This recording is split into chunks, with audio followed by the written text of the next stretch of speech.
you think right now is a good time to buy a house? I was like, I'll pay for it. I was like, what do you want? I'll give you $5. Like, no way. Yeah. From being like a waiter to cashier to cleaning the toilets. Like, is there like one guy in the bank where you just talk to, or is it like how does that relationship establish? I feel like we're near the bottom. Oh shit. Yeah. Smart and curious, you know? Enhancing. Yeah, not bad. One Piece. He doesn't watch One Piece. What's up, guys? Welcome to the first episode of the KDMV podcast. Today's episode is a very special one, not just because it's the first episode, but also it's because we have a very special guest. His name is Neak Oknha Lim Hournita. We categorize him as an S-tier entrepreneur. He's a very well-respected man. He's the eldest among four brothers who are known as the Lim Bros, who have dabbled in everything when it comes to business, whether it's F&B, real estate, jewelry, like Princess Lanka, and currently his most recent venture is Borey Uptown. Especially if you guys are looking for affordable housing, check it out. Something Bong Ta is also known for is being a family man, a gamer, an avid athlete, and also an anime fan. Before I start this podcast, I do want to give you guys a few disclaimers. The video is recorded in English. Video ni kijang at manjay chi Khmer te. It's just more natural for us to speak in English, and I feel like I can carry a conversation better with Bong Ta in English.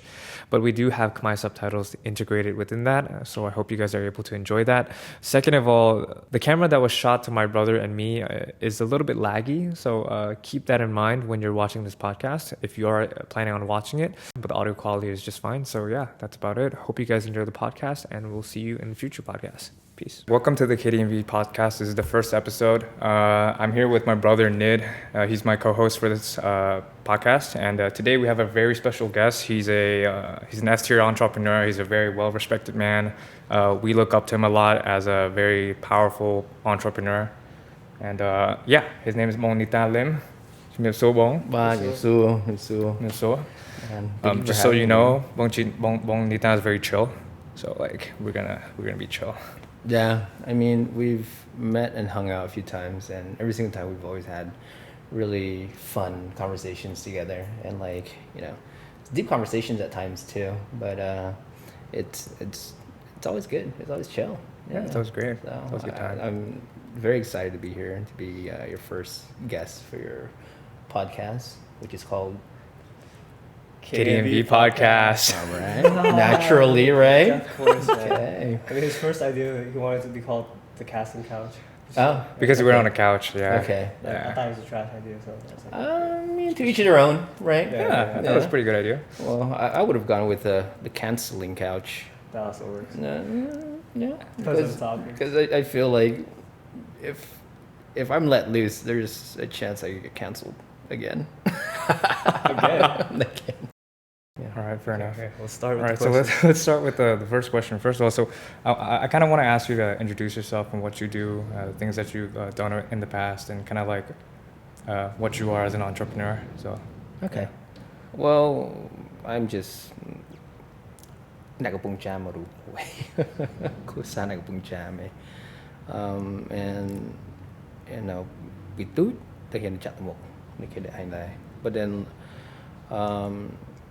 when I was around 7, I was sent to America. I was tricked. Yeah, I was tricked into going to America. But I mean, overall, it's for the better. Yeah. But I was sent to America, and then my mom just kind of left me there with my aunt. And she's like, I'm just going to go back, and I'll be back soon. I knew right away. I was like, oh, no. She's leaving me. She's dropping us off. It was my brother and me. And and then went to school and everything in America, and didn't really come back for another, like, I don't know, 15 to 20 years. Yeah, back to Cambodia. So yeah, could you imagine, like, Nakbong Jam, Jen Lari and Chat Mok, and then just boom, straight to America, didn't speak English and stuff, and I just kind of adapted to that. Yeah. What year was that? This is back in 92. Jeez. Damn. 91, 92. 91, actually, I went to ISPP for like nearly a year. But ISPP does not have like any records of that, just because I think they told me like anything before 95, they don't really have records. Yeah. I was like one of the first students of ISBP when they first, were started. When you went to the U.S., like what state were you in? Like California. California. Yeah. Palm SoCal. Beach or Stockton. Oh shit! So you grew up in the hood. Yeah, I would say here and there, not like completely deep in there. I went to Catholic school. Oh shit! Yeah. Jesus and all that. Yeah, but like I was just a little kid. I didn't know what was going on, you know. Uh huh. Yeah, every certain day of the week, we'd go to the church, which is part of the school, and then you would have to listen to them preach and like read verses from the Bible and sing like Christian songs. Yeah, that was interesting. Yeah. So you stayed for like 20 plus years in the U.S. So basically like Not elementary, 20 plus, middle school, almost 20 almost years. 20. So Yeah. elementary, middle school, high school, and college. Yes. Before you even came back once. I actually came back. When I first went to America, I think I came back after like 4 years or so. Uh huh. And by then, man, I was already forgetting Khmer quite a bit just because I was so young, 7 years old. I came back when I was like 11 or so. Uh huh. Yeah.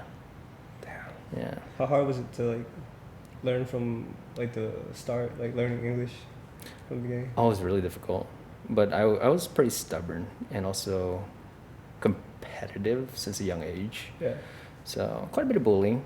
They bullied me a lot. Before? But I always just kind of stood up for myself and stood up for others too, because my younger brother, he didn't know much better. And like I could tolerate me getting bullied, but I couldn't tolerate like my family getting bullied. Yeah. So I got beat up. But whatever, I would do the same thing over again, next time until they're just like, oh, okay, forget it, it's not worth our time. Fair enough. Do you have any like fond memories of like high school and middle school back in the U.S. or no?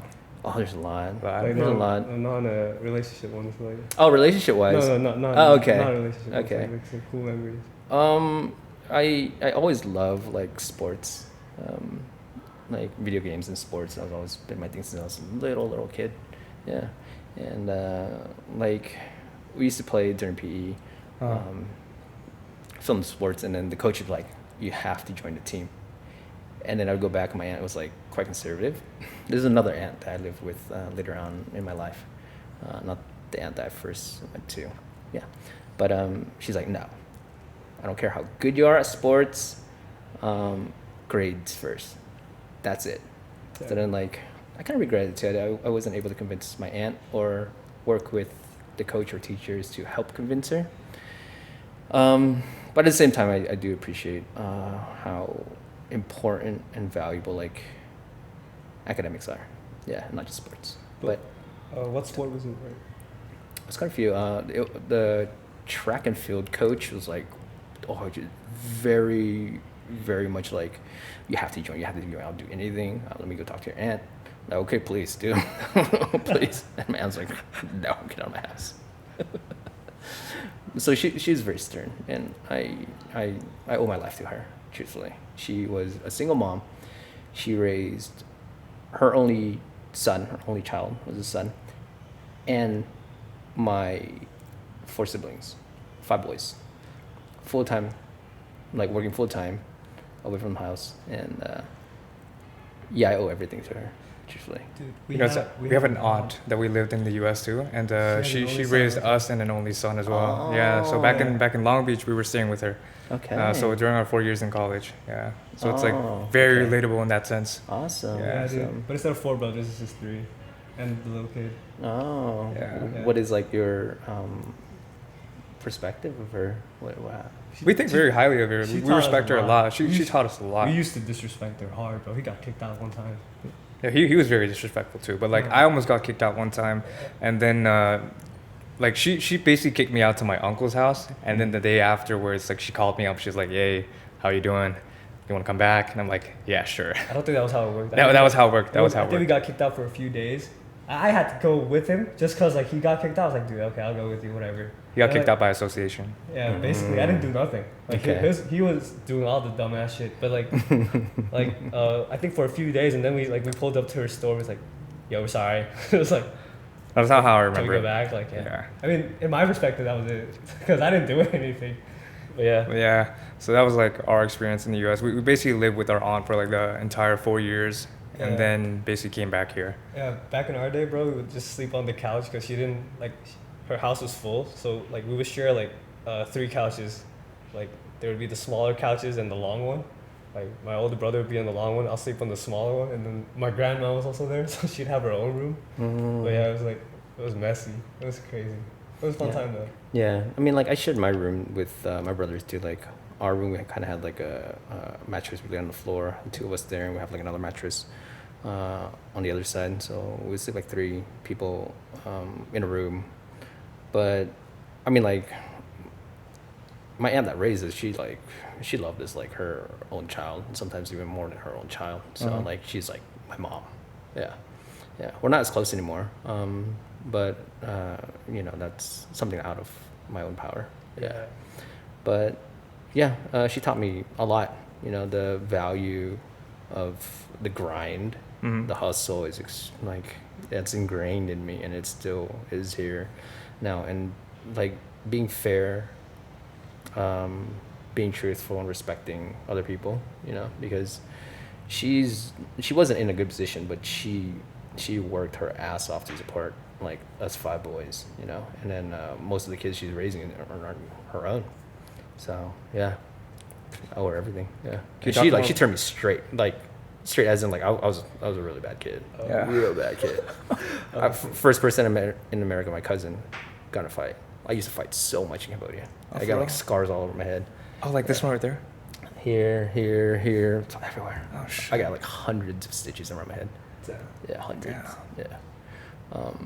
But yeah, she turned me around. Yeah, and swore like when I first went to America, I was gonna probably like join a gang. I was really close. Like in elementary school, I was like 3rd grade. I was already around guns and stuff. Shit. Yeah, like people were already taking me to like Blockbusters, like Steel and stuff. Like these are like teenagers, and I was like a little 7-8-year-old. Yeah, but not a lot of people knew about that. And yeah, if you didn't get your head like turned straight early on, you could just be gone very quick. Right. Yeah.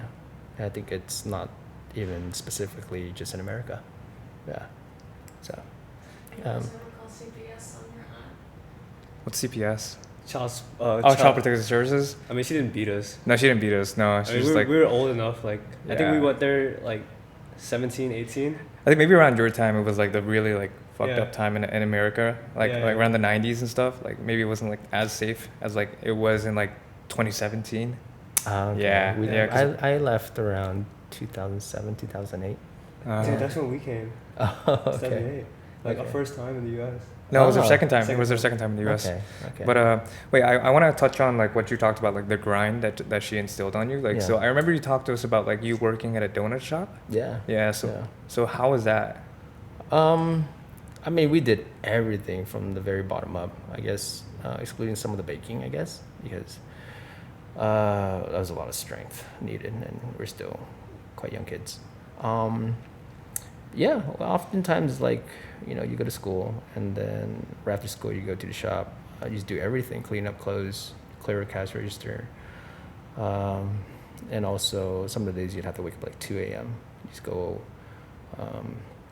and help open everything. So we learned the entire supply chain from the ground up, and every single aspect of the job, from you know, being like a waiter to cashier to cleaning the toilets, cleaning the dishes, everything. So but I mean, my family's always been in F&B in Cambodia and in America. Yeah, chẳng như tha một những thực ca mà đó công việc đi nhưng mà cho cả chọnផ្នែកដែរ liếng chan, liếng kun, top.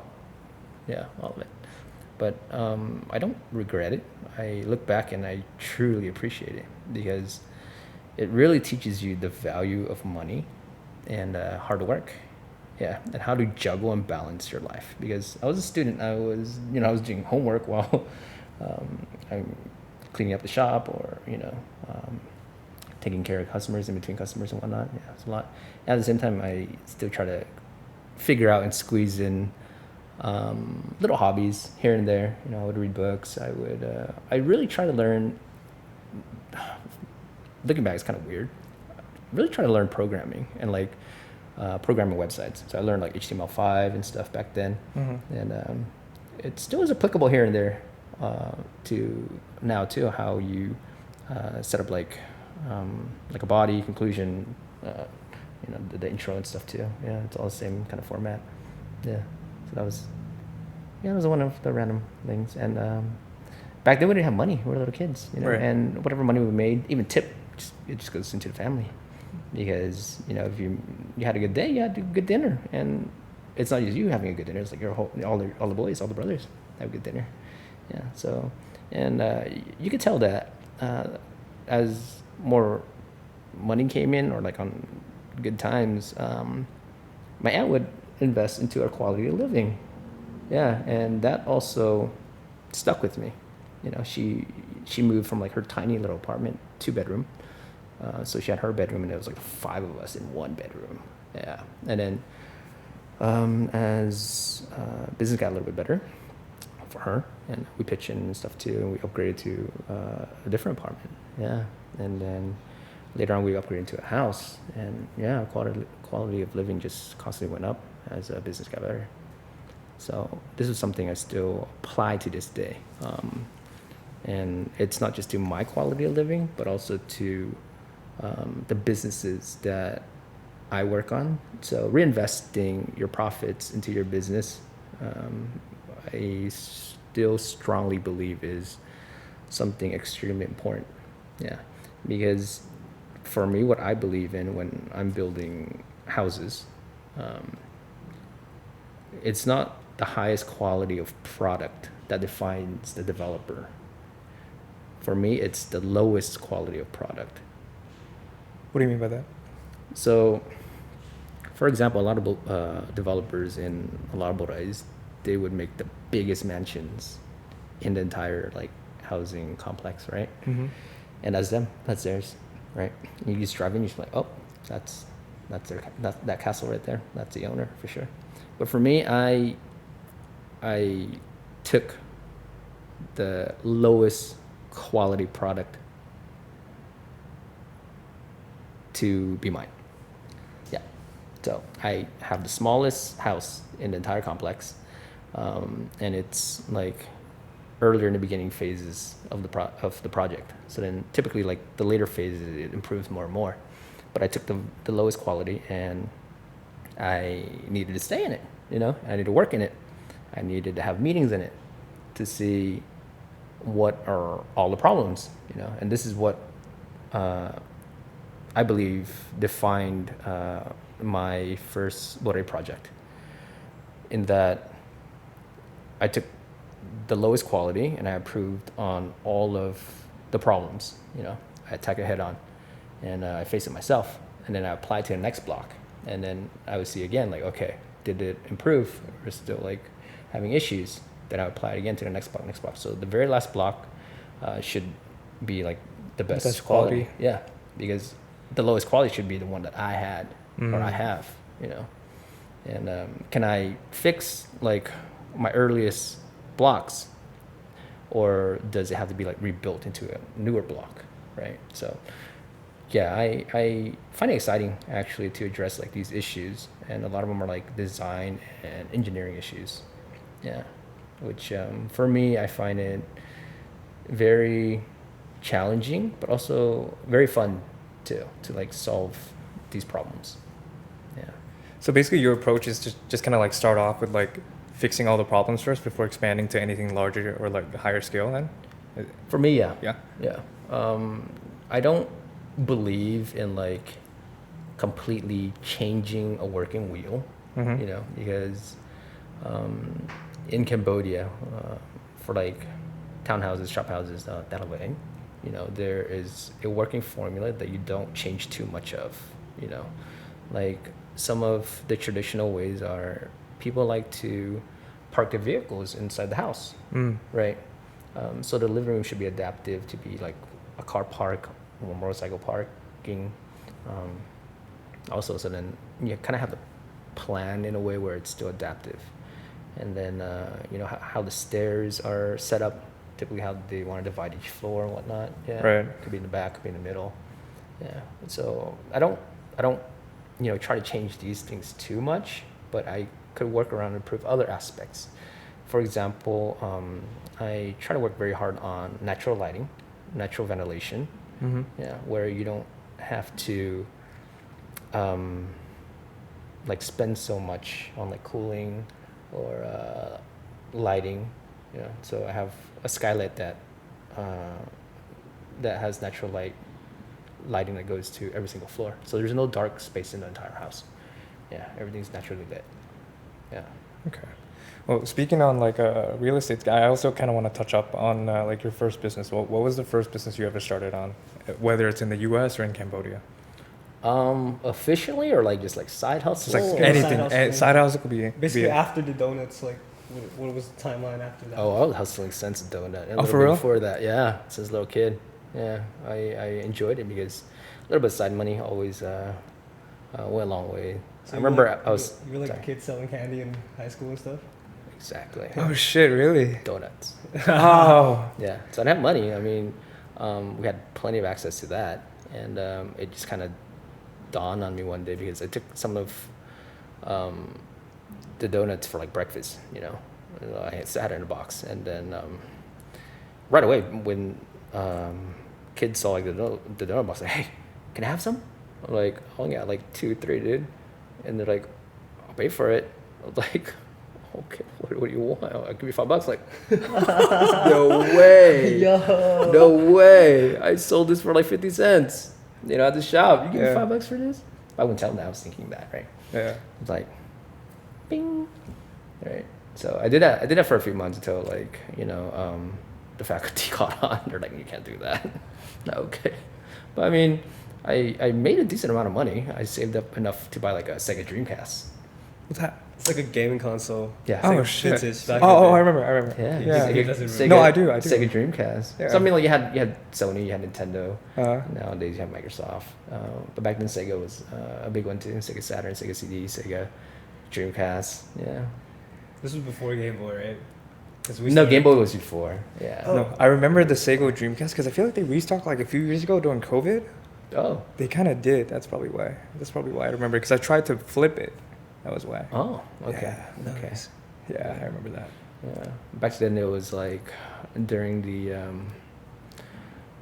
beginning times of like piracy for CD games. Yeah, and how you had to crack it, and then later on, you know, with phones, you had to like jailbreak it and whatnot.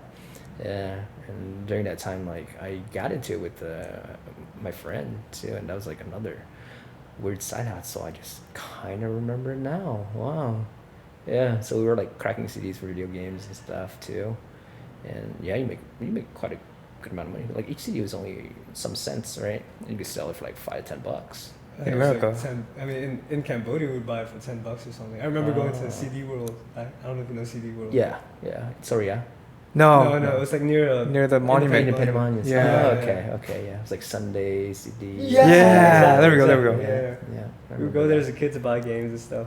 Like we always argue about like we used to like hate each like when we get arguments, Yeah. we'd spit on the CDs and like Does he jam it? yeah, just to fuck it up. Like my brother did that to my CDs. Yeah. I was like playing a game and he just like scratched it all. I couldn't play it no more. It was like, fun. We did that to clean it, you know. When it was jammed, we would do that to like try to fix it. We were petty growing up. That's it was, why. it was evil, bro. It was like, fuck, like my okay. CDs, bro. I think I had The Sims back in the day. I think he ruined it. Oh no. Yeah. Okay. The Sims. Sims 2 Yeah. and shit. Yeah. Then what was the first official business you ever started then? In Cambodia, I actually did paintball. That was the first one? Dude, Yeah, paintball. Really? That I started like practically from scratch. Yeah. What Other year was businesses that? we had before then was like a net cyber cafe. We worked with our partner William, who started it, and then we expanded. It's called Cyber City 8. Yeah. So that I met a lot of people who were like customers from the net cafe, from paintball, and we're still friends to this day. So it's interesting how you like build communities and stuff, and just kind of take care of your customers, or just hang out and whatnot. And yeah, where they ended up going and coming back, and still like we play video games together and whatnot. Yeah, I would still play sports with some of my paintball guys way back in the days, like 2010 or something. Yeah, way back. Yeah. Now I would do like competitive pistol shooting with some of my paintball guys. Yeah. Yeah. I see you post that a lot. You're like what, like top 1 or something in the region? Well, nationally, I guess like there's 2 or 3 of us who always just kind of like fight for first place. Yeah. But I've been out of it for some time. I'm pretty sure, I've lost the top spot. But I'm competitive in nature, so when I do have a bit more time to get back into it, I'm gonna challenge him again for first place again. I don't want people to be too lonely on the top. Yeah. That's fair. So what about brands management limited? Is that what it's called? Oh, okay. Yeah. So that's where you guys started like chat time and stuff, right? Yeah. Can you tell me a little bit more about like how you started chat time? So chat time, we actually didn't start. We joined in, and then and that was with my brother. And yeah, chat time. I first met the people who brought it in. It was Tony and Jojo from Malaysia. Yeah, very good friends of ours. And it's like the first real international like bubble tea franchise in Cambodia. And I love bubble tea, growing up in LA and SoCal also. Yeah. And when I first met them at City Mall, they weren't open yet. They were just like testing and everything. I went in every single day. We talked to them like, hey, can I get a franchise? Hey, can I get a franchise? Hey, how do we get in? Yeah. They're like, we're just barely testing. Our store's not even open yet. Calm down, weird guy. Yeah, literally. She would like Jojo would tell me all the time, like, hey, you're that weird bubble tea guy. Yeah, I always just came in like every single day, obsessed with bubble tea. Like, well, it's not just bubble tea. It's more like the business. I'm excited about franchising, international businesses coming in locally. So we ended up getting a branch in on our land on the riverside, combined with the land cafe. So that was pretty fun combination. Yeah, So that was the land first cafe. franchise for chat time. They did City Mall first. Yeah, that's the very first one, and then we expanded. I can't remember if that was like the second branch or what, but yeah, and then Nira, he was like finishing up school, and then he was the one who handled that, and then he got in and bought shares into the master franchise, and yeah, he ended up being like a CEO, and being part of the whole like group of business in there, and that included like brand management, which is like there's like a marketing branch and stuff, and we were connected with Legend Cinema and a group of WML that were like sister partners type of thing. So yeah, that was kind of the beginning of our networking days too, for business. Mm-hmm. Met a lot of amazing people. So they were very strong in F&B and franchising. Some of the businesses that did really well abroad, say Malaysia and whatnot, tried to bring over to Cambodia. Didn't do too well, or like the market didn't really accept it too much. Could be our fault too, we had like Bolt Noodle, we had My Burger Lab. I remember My Burger Lab. Yeah, Oh, okay. It was open It was next to our TK. school. TK. It was Yeah. the Black Burger. Yeah, we had the first one was I think where Odam is now, in front of Noro Mall. Yeah, next to Topaz. Yeah, that one was like the first full size one, industrial kitchen and everything, and that's probably probably the best burger I've ever had. Yeah, and I've always liked the really weird one too, which had like blueberry jam, and so it was called the Elvis. Yeah, I remember that. Oh, okay, I like that one. I never had it, but well, I had it. I the, had a the lot. Black Burger. I remember when you guys Sure. opened it next to, at TK. Mhm. Yeah, the side next to Legend Cinema. Yeah. Yeah, that was where I would go. Did you go on Oh, dates okay. there? What's up? Did you go on No, dates I there? didn't. I didn't. I think we were broke that time. We had like Yeah. our like daily wage was like 5,000 reals, so we couldn't even afford it. When you came back, or before you? No, that was before. Before. That was before when we were in high school. Yeah. So like we would usually, if we had enough money, we would go to Lucky Burger, Mm. right by it. But yeah, our Burger Yeah. Lab was like luxury. It was a little higher tier. Yeah. So I don't think the market wanted like high tier burgers. They couldn't really associate the price to maybe the concept of like getting in line, ordering a burger, and then spending like $10-15 not for, a meal for a burger, I guess. Maybe, maybe the market didn't really like burgers that much quite yet. Yeah. I think we loved it. It's just we couldn't afford it. Oh, that's the problem. That's the problem because you couldn't afford it. We couldn't afford it. That was the only issue. So it's very important to adapt to what your market could afford to. Right? So when was it that you realized that, okay, like it was like something you needed to get out of, or like just like the fact that like the market wasn't ready for it? Like when did you realize, how far in the business was it at that point? I mean, like most businesses, you have a bit of padding that you prep, just in case it doesn't go well. You could at least pay your employees, your suppliers, and whatnot, or your rent for at least like a year or so. And it actually wasn't too long until we decided to close that one and then transfer it to our partner instead, because we were starting to branch into property development.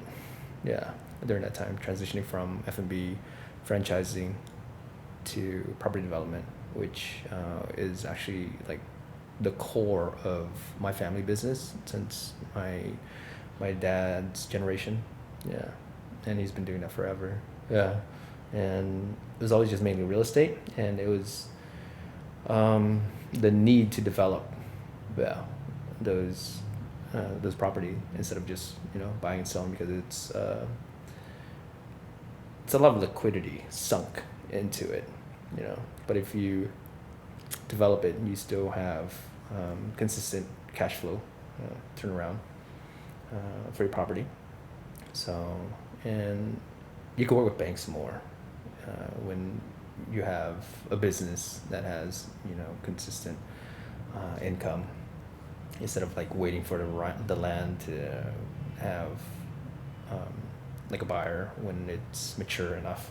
So it could wait a long time. So to go back, so chat time, my burger lab, was there any other businesses that you had before going into real estate and property development? Like, was there more franchises or more food companies that you opened up? Well, we did paintball for a while, and then I had to close paintball because the government was developing the infrastructure that was the main access into that business. Yeah. And I think after like a year plus of having no access to the property, I just closed it. Oh, sure. Like, people couldn't go, into that property. And then I always thought about like going back to opening it again, at a different location, but it's just I'm so caught up in property development nowadays. I don't really have that time, and it's just an excuse probably. It was fun though. I enjoyed it. You did? I had one time. It was I heard like shit, but it was so fun. Yeah. It's crazy. What was it called? The paintball spot? It was I just remember it was like very far off. It was far off, yeah. Okay. Might not have been mine. Mine was nitro paintball. I don't even remember. I don't remember. My homies brought us there. Oh, okay. Yeah. Okay. I think back in like 2015, 16? 2016, 17. I think I already closed mine, but okay. You probably went to the one in Tacoma. Yeah, I probably did. Yeah. Okay. Yeah. So speaking of like property development, I feel like at this point you've kind of like witnessed like 2 recessions while you were in like the entrepreneur like phase. So like in 2008, how did you kind of like cope with that? And then also in 2021, how did you cope with it? And like, how did you get out of it? Okay. 2008, when I came back, I was just kind of thrown into the wild. My dad, he was quite busy in the government. So, and recession hit, and he needed help, and I just finished school. So then I just packed up and just came over, and then he's like, hey, take care of the hotel. Hey, take care of the hanga deal. Yeah, F&B. So we've always been in F&B, like mom and pop style, always like international franchising. And I managed the property, okay, but at the same time, I can accept that it was too much for me to just jump in all at once, because there's so many different types of businesses combined under one, and I needed to jump in, rescue it because it was in debt, and also recover and make money. And also I was making money to send money back to America because my brothers are still in school Right. and still support their living and their education too. That was rough. That was really rough. Barely made it through. Yeah. So eventually, we kind of had to pull back from that business and develop other businesses from that. Yeah. So how old were you back then? Like at 2000? 21. Yeah. 21? Yeah, Damn. 21, 22, around there. Yeah, 22, 21. Wait, but you finished school in what field? Like, Business administration. Yeah. Do you think it helped? For school? Yeah, do you think school helped, like for like daily use and stuff, or no? Oh, yeah, when definitely. you came back. Definitely. And could you like clarify like which part of it? I mean, when I came back, the business wasn't like, caught up in like say like accounting or whatnot, or how the HR was ran, or the admin and whatnot. It was a bit more old school still, and trying to just apply what you learn abroad locally was also a challenge in a way. A lot of people, I can accept that there was a huge communication barrier, right? Just because I like being in America for so long, you forget a lot of Khmer, and having to come back, I had to learn Khmer at the same time again. So I was taking classes, while working, trying to support the family. Oh, that was really rough, yeah. But at that time, I could also say like I didn't fully integrate what I learned into the local business quite yet, and it took a long time to be able to do it how I do it now. Yeah.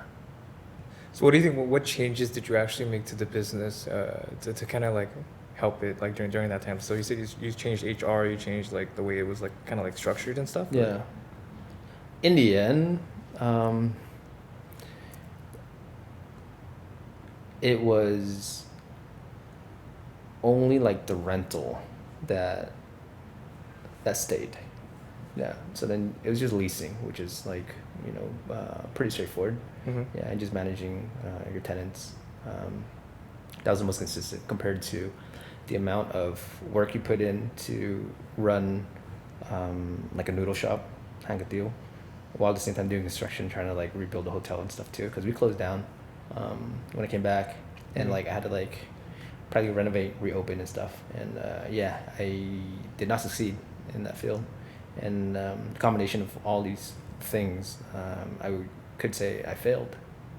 I failed.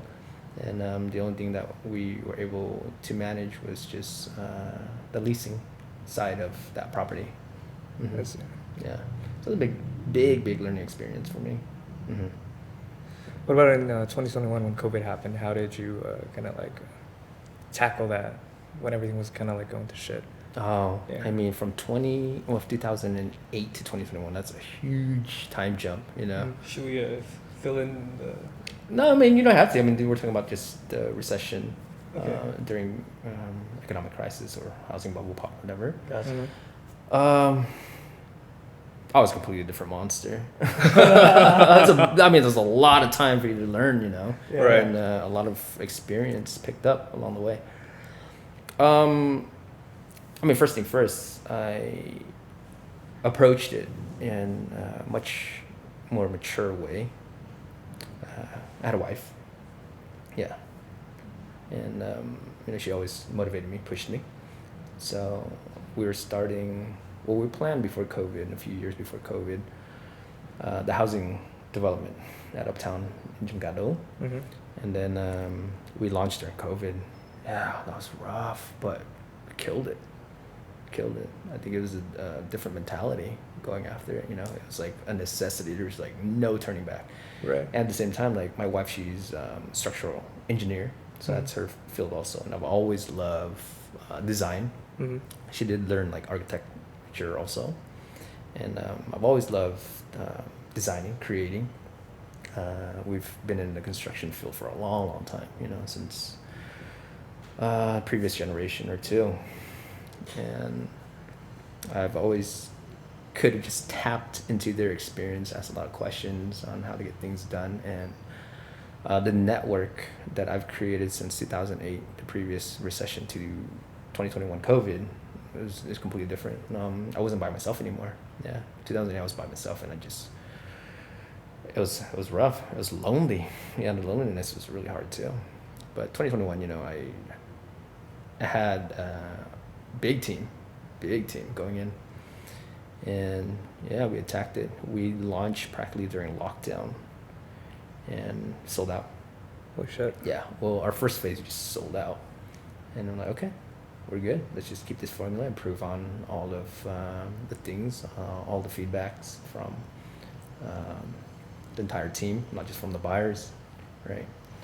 And during lockdown, man, we didn't close down at all. And we managed a lot of construction workers, and we had like a red zone right next door too. So yeah, it was really rough just trying to be able to go to site, come back home, it was rough.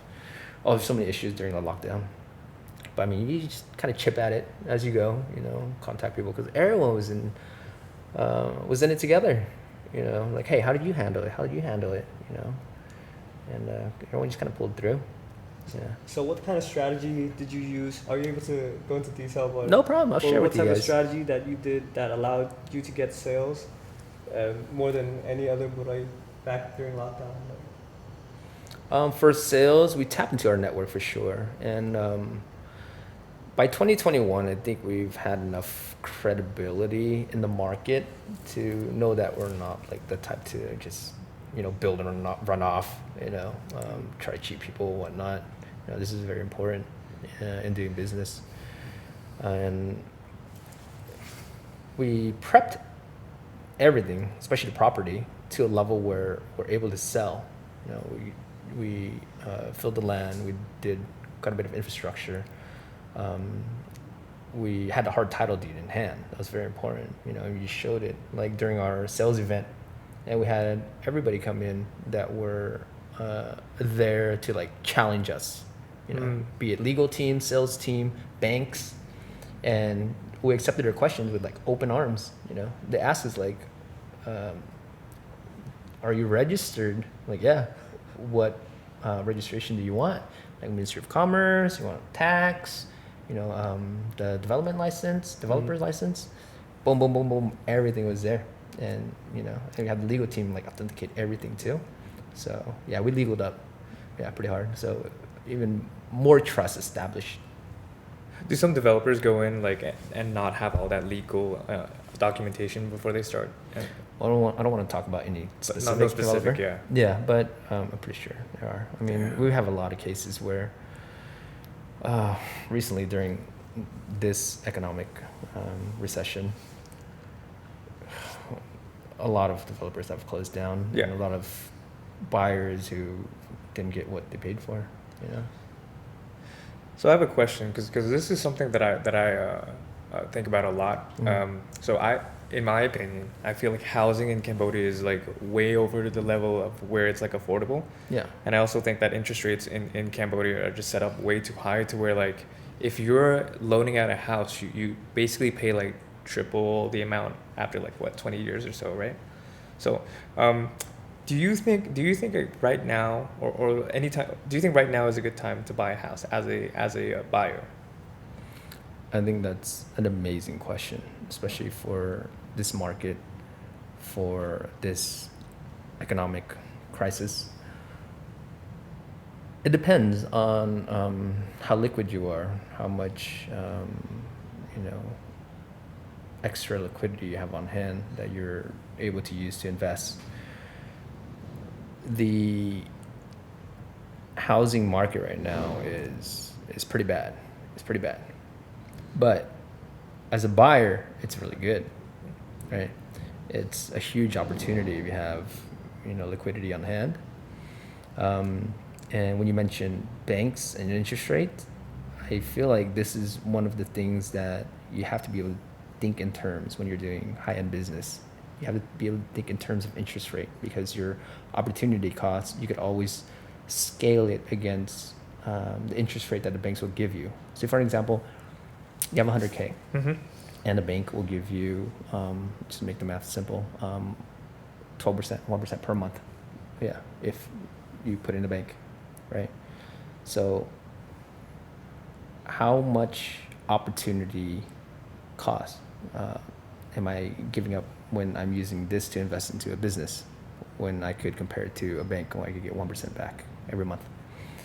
You have to weigh out those differences. If I have money on hand, I'd rather just put it in the bank. It's safe. Safer, you know? yeah. Yeah, it's much safer.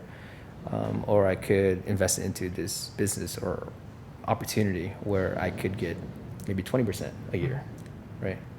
So you always have to weigh opportunity cost in terms of interest rate. But right now, as you mentioned, interest rate is quite high, right?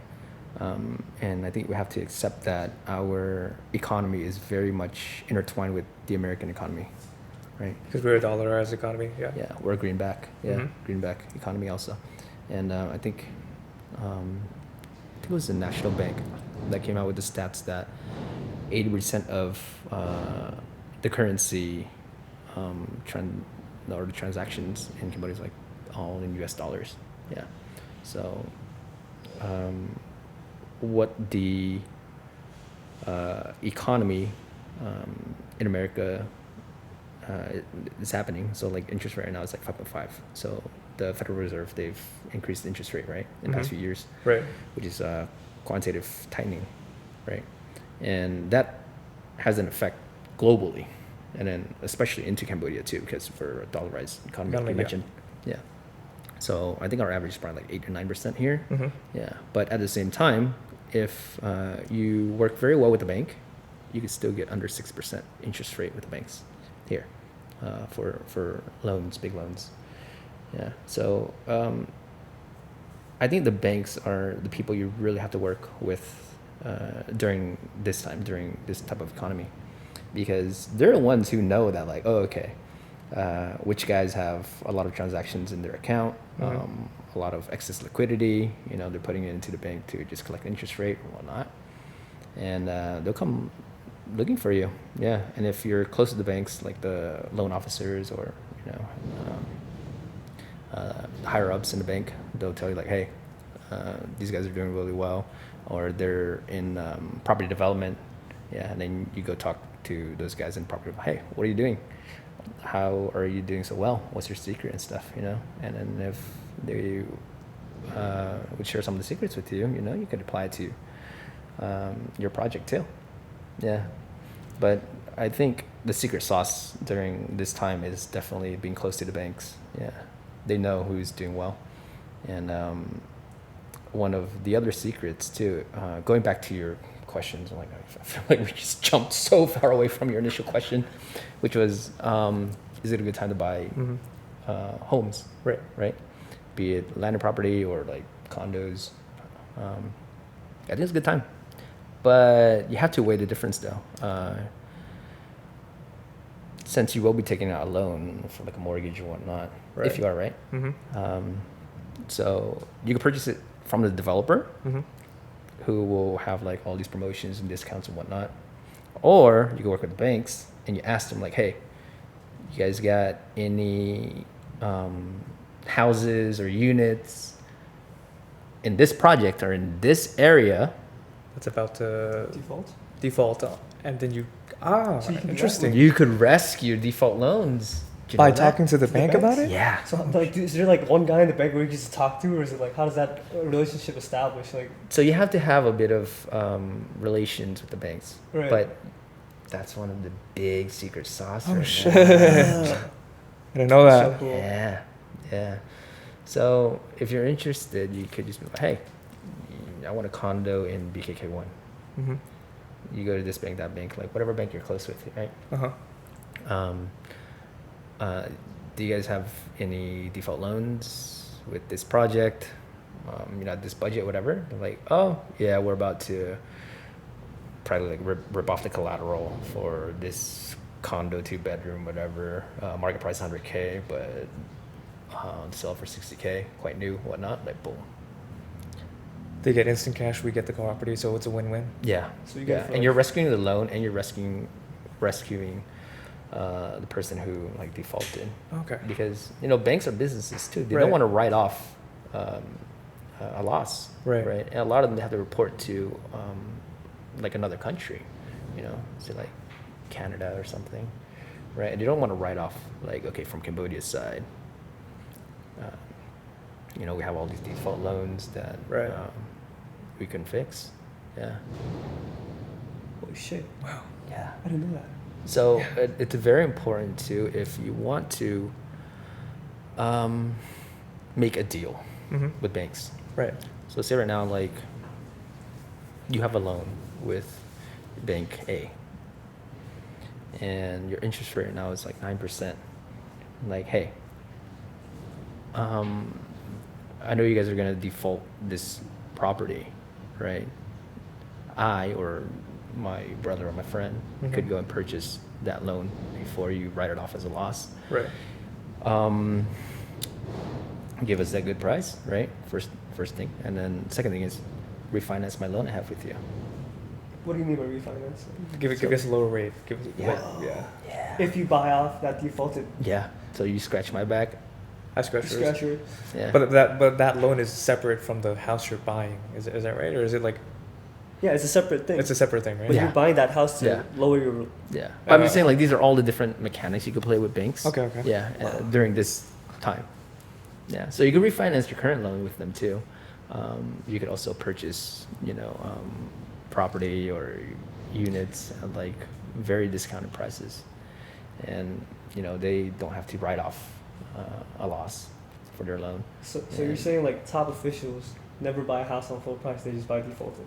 Is that Top most- officials? It's just like not. I'm sorry, not top. The officials, elites, you Just mean? like the elites. Oh well, I don't know. I can't like represent them, or I don't know like all the information about Right, like right. all the different ones. But I don't think a lot of people know about like purchasing of default loans. Shit. Okay. Yeah. No, I don't think they Not a lot understand of it. people. Not a lot of people understand about it. That's why. Yeah, I think even like in other countries too, like this is not a mechanic that they really dive into. I think a lot of people they find it like intimidating or challenging to like get into the banking sector, like creating relationships with them. Mm-hmm.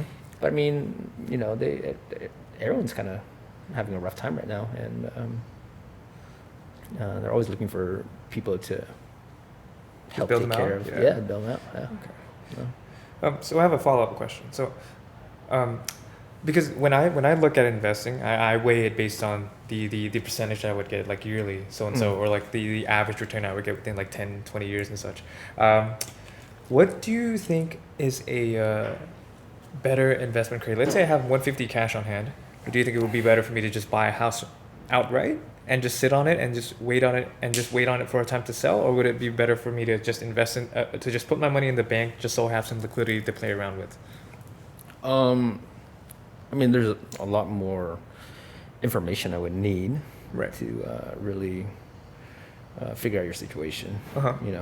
I don't know, like. But hypothetically, those two, which one do you think would, when we think in terms of like return over like let's say a span of 10 years, one is real estate, buying a house outright in Cambodia, just full on cash and just waiting 10 years to sell, or putting your money in a bank that generates like on average like what 8% interest rate in Cambodia, because I've been trying to figure out like what the real estate market, how the real estate market performs like year by year, and I haven't done that yet. So I'm just curious if you have like an answer to that or no. I think based on each person's situation, it really depends. Like if you want to invest into like property, if it's just real estate, like land, down on 60-meter road or near 8-on-3 or something where it's not fully developed yet, I think there's a bigger opportunity for it to mature. Yeah. Whereas compared to like you are purchasing a home, well, it depends. Like if you're looking for a home to live in, and you're comparing real estate that doesn't really have much development around it, but a lot more future opportunity. Yeah. So it really depends. If you are only talking about houses, and you're looking for like a nice place to stay and also move, or you sell your current house or previous house and then go there, it's a good opportunity. It depends on your situation, Right. But from an investment perspective, when you're just looking at the amount that you would get, it would not be a good idea to just kind of like think of a house as like an investment piece then. More so easier for you to just invest in land and. I mean, there's no just like right answer to it. Right. You know, it depends on the project, depends on the price, location, and then the future development that's gonna be there. Say like,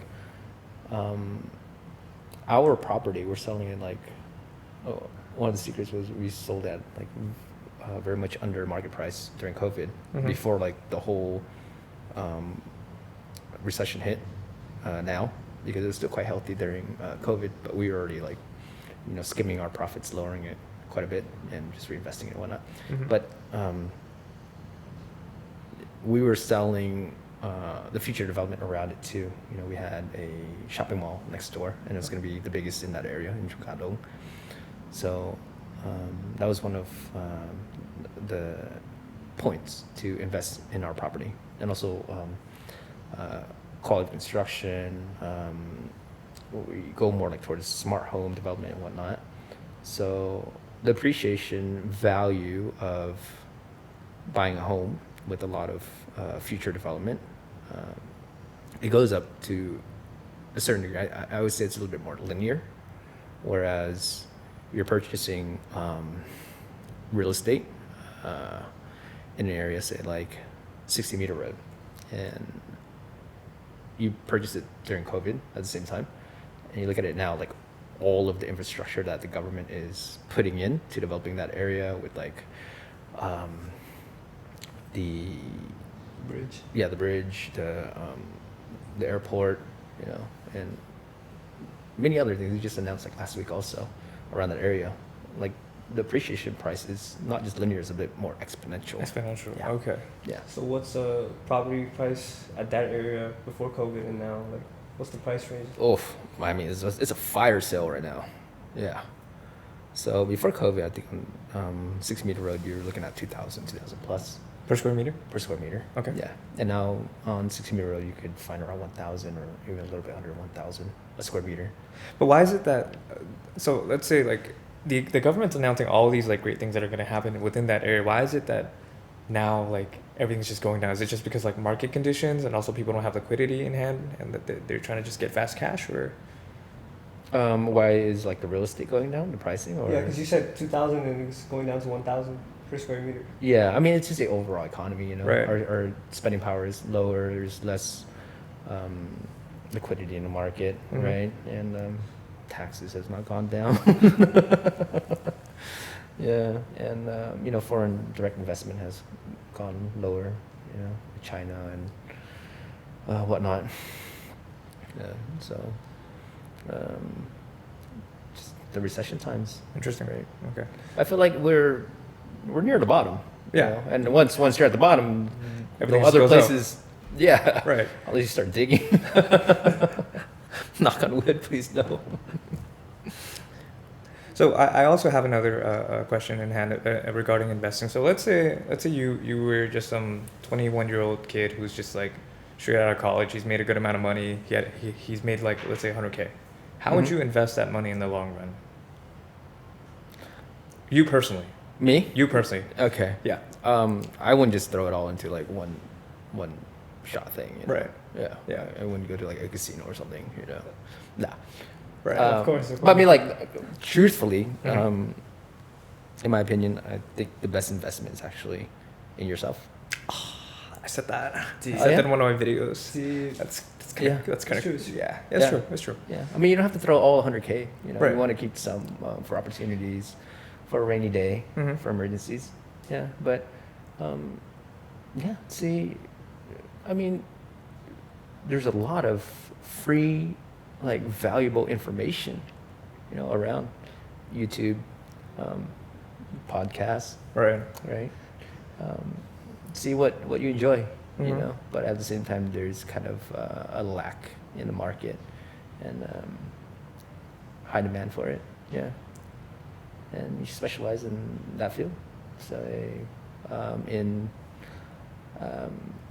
creating awesome videos, or TBCs, right?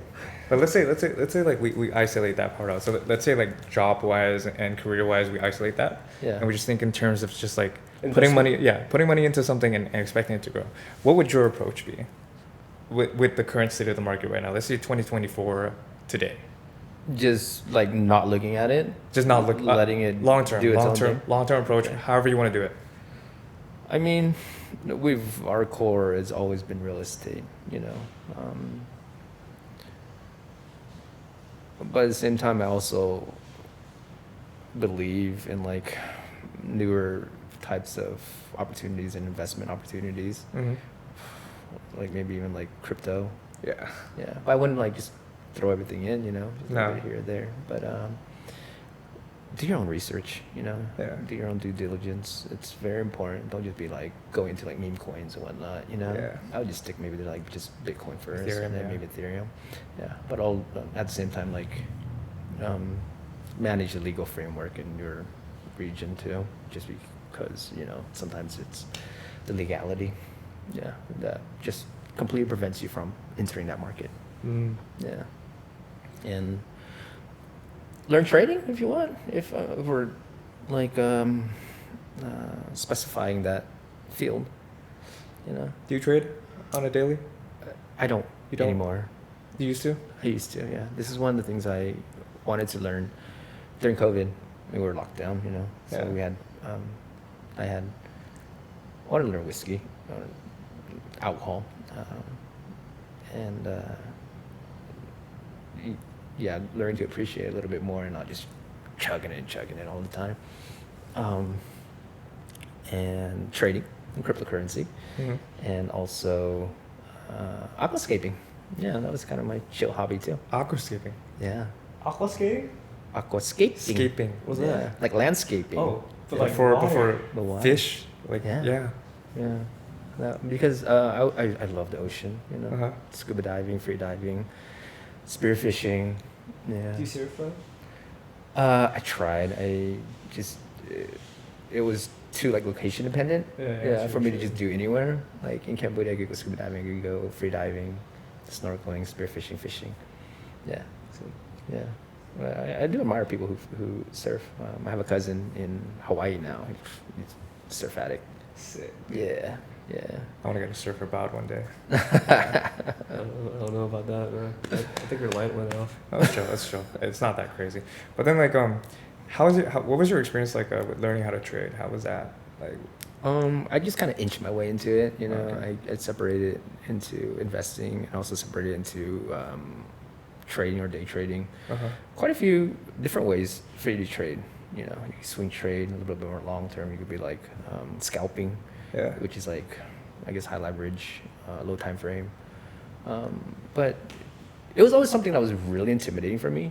Just seeing like the candlesticks, tickers and stuff. Like, what does that mean? All these Right. green and red little rectangles and blocks.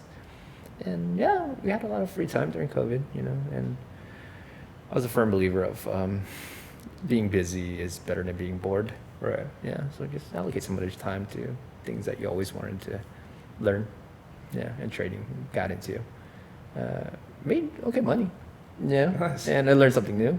And You both got into like trading like with Forex at first. Oh, okay. Yeah. We lost okay. a lot of We lost a lot of money. Oh, Yeah. Well, we Okay. didn't input that much. We had like $500, but there was at the time we were convinced that you should try it out, see what happens, and we weren't aware like how like high leverage it was and like how risky it was. Yeah. Yeah. Yeah, I mean, once we saw the money go up, we were like, oh shit, we're making money. Oh, that's better than anything, man. Like, Yeah. Yeah. We There's a should- lot of discipline to it, Yeah. We couldn't do it. Yeah. I before I went in, I didn't know how much like emotional discipline you needed, especially when you're day trading.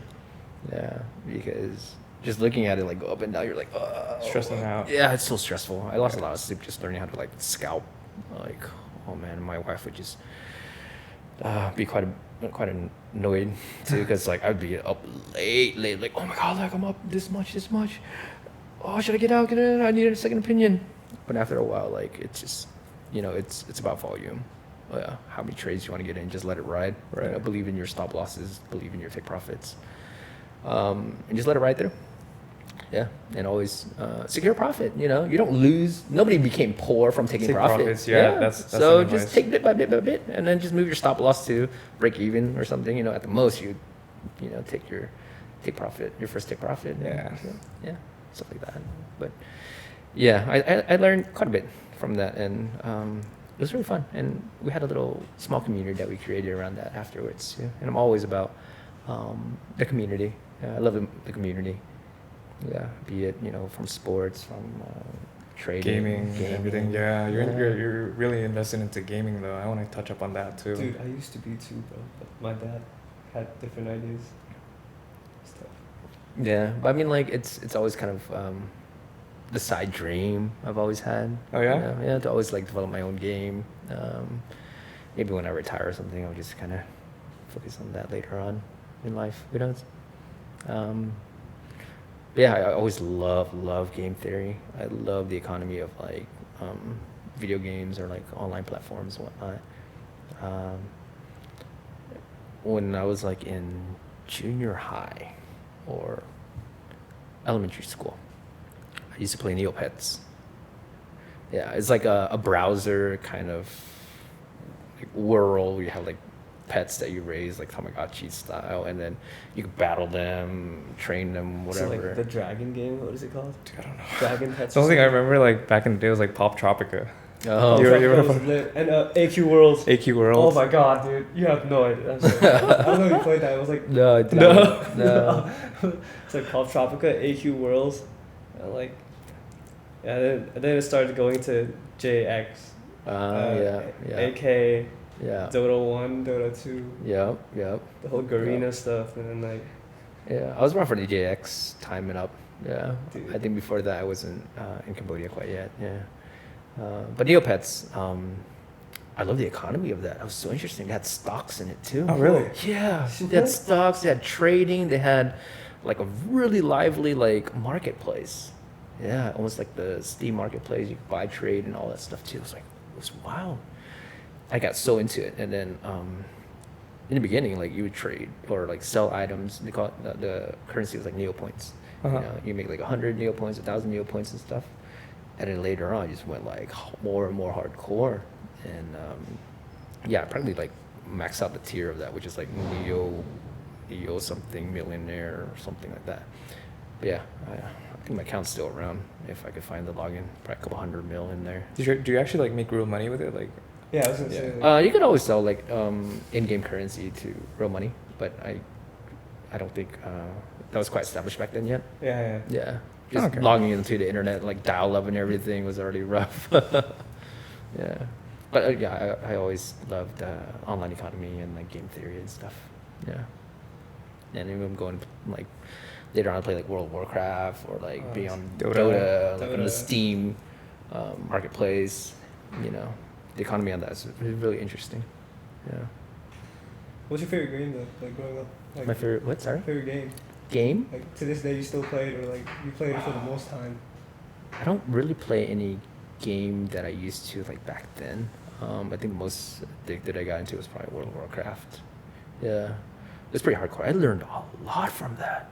Yeah, and a lot of it was outside the game too, because like the guild leader.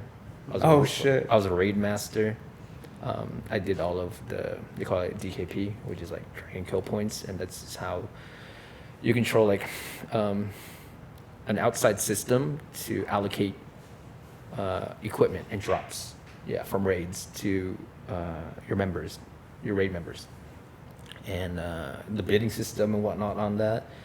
And this is all outside the game. They didn't have it implemented inside the game, so you had to think of a way to fairly distribute these items, you know, to all the people who joined. That was crazy. You know, the raids back then were like 40-man raid. So then you'd have 40 man that you're controlling, grouping and everything to go fight like raid boss and whatnot. Uh-huh. And then you'd have backup people who are like on the wait list, and they are getting points too, you know, because sometimes people have to leave or to get disconnected or whatever. Right. And you have the replacement. And they have your role replacements too. So you have to manage all these things, you know, and at the same time we didn't have Discord back then. I was gonna say, so how did you like control all of it? There's no Discord or like, do you Facebook call or is it Skype? Or like, They didn't really have all that so either. how was it controlled? So back then we used to have either TeamSpeak or Ventrilo. Yeah, so we used Ventrilo, and then you had to learn how to program that a little bit too, like all the channels and everything. So yeah, you have to learn a bit of like side programming, and also we used to have forums. Okay. Yeah. Is it like live chat forums or like was it even live back then? No, we didn't have live chat in our forum setup, but we had live voice chat via Ventrilo, but you had to pay for it. Oh my god. Yeah, and then different type of payment scheme, depending on how many users you want to have in the voice chat all at once and stuff. And man, we had to pay a lot to support like, man, it was like 50 to 100 people, yeah, at one time, like in a channel. Yeah. So Are you able to mute them or like? Yeah. Okay. yeah, as an admin, you could do like a lot of the stuff that current Discord can do. Okay, Discord is like all of it combined and then some, you know. Right. But yeah, I learned so much back then. So I always appreciated video games because So it's like how your leadership skills went up. Like, yeah, crazy. and a lot of conflict resolution was done back then, and I had to learn how to like write, especially on forums and stuff, how to like settle these issues because they were like real issues. Like oftentimes, it's a lot of misunderstanding. Yeah, and these are online people. Yeah. You know, it's not like you're meeting in person, like discussing it in person. And sometimes it could just be an issue about like what happened at a raid, miscommunication, points, allocation of gear, or something like that. And you have to get in there, like really dive deep, dig up what's the issue from this person's perspective, this person's perspective, and then just kind of find a middle ground, have them talk it out and stuff. Oh, you would not think like online video games like that in depth, but oh man, that was really hard. Yeah, it sounds like a lot of work. It was. It was man. fun though. It was fun. Yeah. I learned so much. I learned so much from that, and I had to train other people to help take care of The guilds. yeah, the guild, especially like during summer. I would come back to Cambodia. Yeah. Right. I'm like, all right, I gotta go, guys. I'll be out for 2-3 months, Fuck. and the guild just goes to shit. Uh, Like I come back, like everything's broken. Like people left and stuff. Like what happened? You know, like just mismanagement. were you not able to play in Cambodia, or was it just like the data sucked back in the day? Or a little bit of The both? second one. Oh, Data data. I love sucked. it both too. Yeah, yeah. Oh, it was funny too because back then the internet was bad in Dude, Cambodia. it was so bad. It was so bad. It It was was bad so back in the day. expensive. Yeah. So expensive. Yeah. We used to steal our We used to neighbor's steal our neighbor's Wi-Fi. Wi-Fi. Dude, we would stack a bunch of books on the top floor of the house, and we would just try to get a bar from the Wi-Fi. Yeah. And we somehow figured out the Wi-Fi was 0, 1, 2, 3, 4, 5, 6, 7, 8, 9. So like all three of us were playing like computer games. We were just doing like this on top of our fucking beds, bro. Like, it was terrible. Bro. Have you heard of Pocky Ninja? Pocky Ninja. Pocky Ninja? No, Dude, that was the like shit. that was like the best it was anime like game 3D ever. Naruto fighting and stuff. And like, Okay. Online too? Yeah, it was online. the Cool. best. But then it got like taken down for some reason. It was literally one of the best games ever. Oh, is that where they combine like all the different anime Yeah. characters? Yes. Ah, And, like, they're all like okay. tiny like Chibi? Chibi, yeah. Chibi 3D, and like they like you put them in fighting, and then like they Yeah. make their own moves and stuff. Yeah. And it's super sick. Like they have like super cool combinations and stuff. Like it was the best game ever, man. I know that concept. I've seen it a few times, but I don't remember like the specific name. Yeah. They got taken down. So Too much copyright infringement. Yeah, too much and whatnot. most likely. Most likely. Yeah. It's so fucking good though. So Yeah. good. But I mean, that was only like, shoot, like just 10 years or so ago. I think so. Yeah, it Right? was I like think we were, 2000. 15. Yeah, 2010. Yeah, 12. but could you just imagine like the internet back then to just like cellular to all this? You could upload all these videos and just like boom, everything touching your hand, right? It's amazing, and I find it super amazing how adaptive the Cambodian we are. Mhm. Yeah, like how fast they're adapting to technology. You know, I think one perfect example is probably how cashless we are now. And Yeah. that dude. is so fast.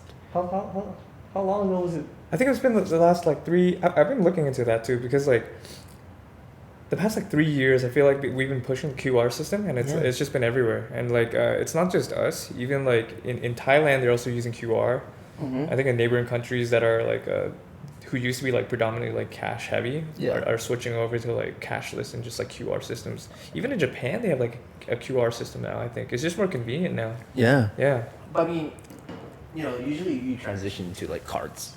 Right. Yeah, true. Before cashless, Right. right? But the thing we is, kind of just skip We that. skipped cards. Like, nobody no, uses cards. I think we tried.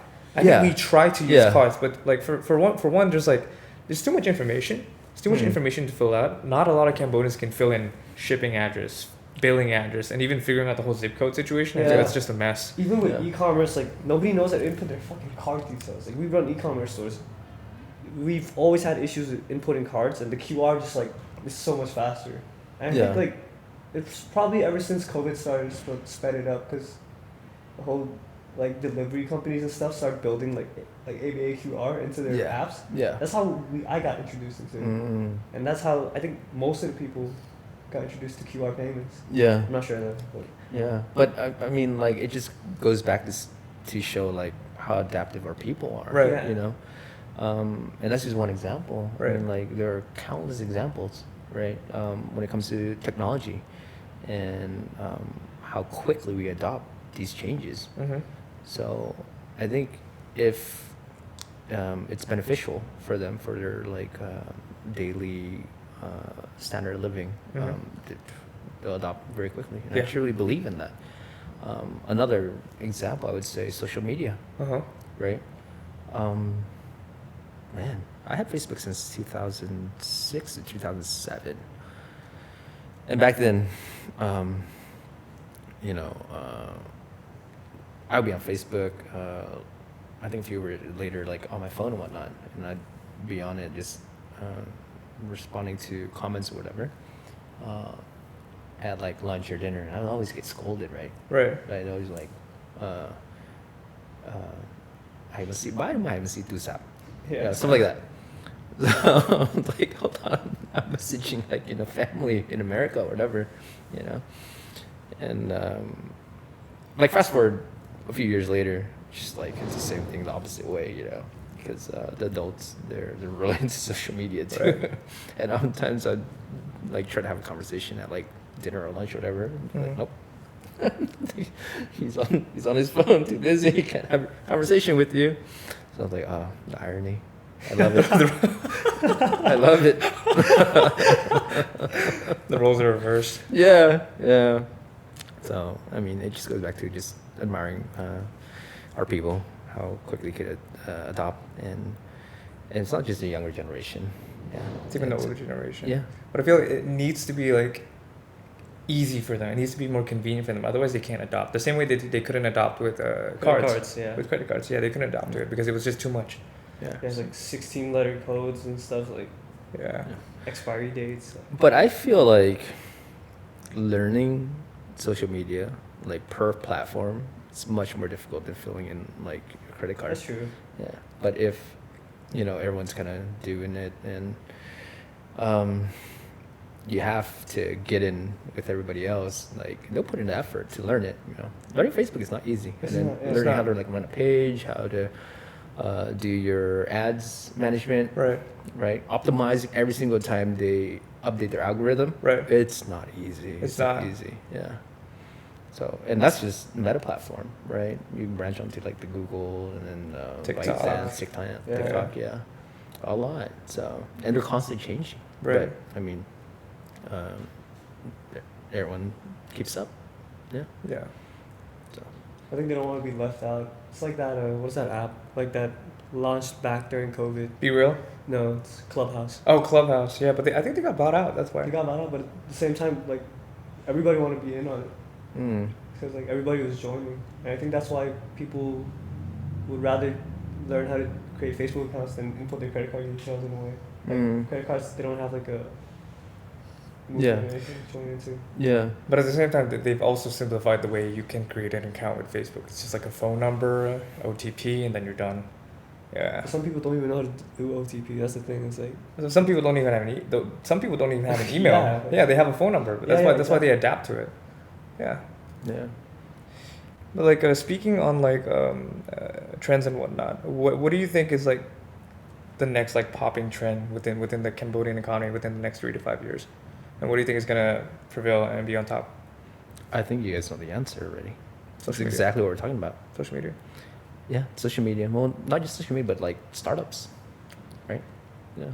I mean, we've seen some really powerful like startup companies in Cambodia that just is it part of everybody's life now, right? Could you name a few? Nhâm Phê Buôn. Shout out Nhâm Phê Buôn, man. Shout out Nhâm Phê Buôn. Grab. I mean, but Grab's an Yeah. international company. Yeah. Grab's not Cambodian made. Yeah, but those two are one of the main ones, no? Yeah. Like, I mean, like, it's not a new concept. It's not. it's not. Yeah. No. Yeah. So, I mean, you could really just bring some of the concepts that have worked abroad Yeah. locally, as long as you could optimize it towards the local market. But do you like do you like the startup ecosystem, like the way that it works, or do you prefer like just like the bootstrapping your own stuff?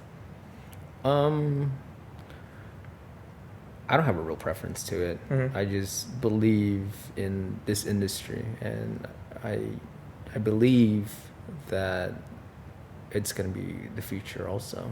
It's already a future elsewhere, and it's making huge waves in our country, right? During the recession, I mean, do you think they're having issues? They were booming, bro. Booming. Nhâm Phê Buôn, that was my order to go to, like, literally every day. Right? Yeah. Yeah. Same with me. Same with, my family too. Yeah.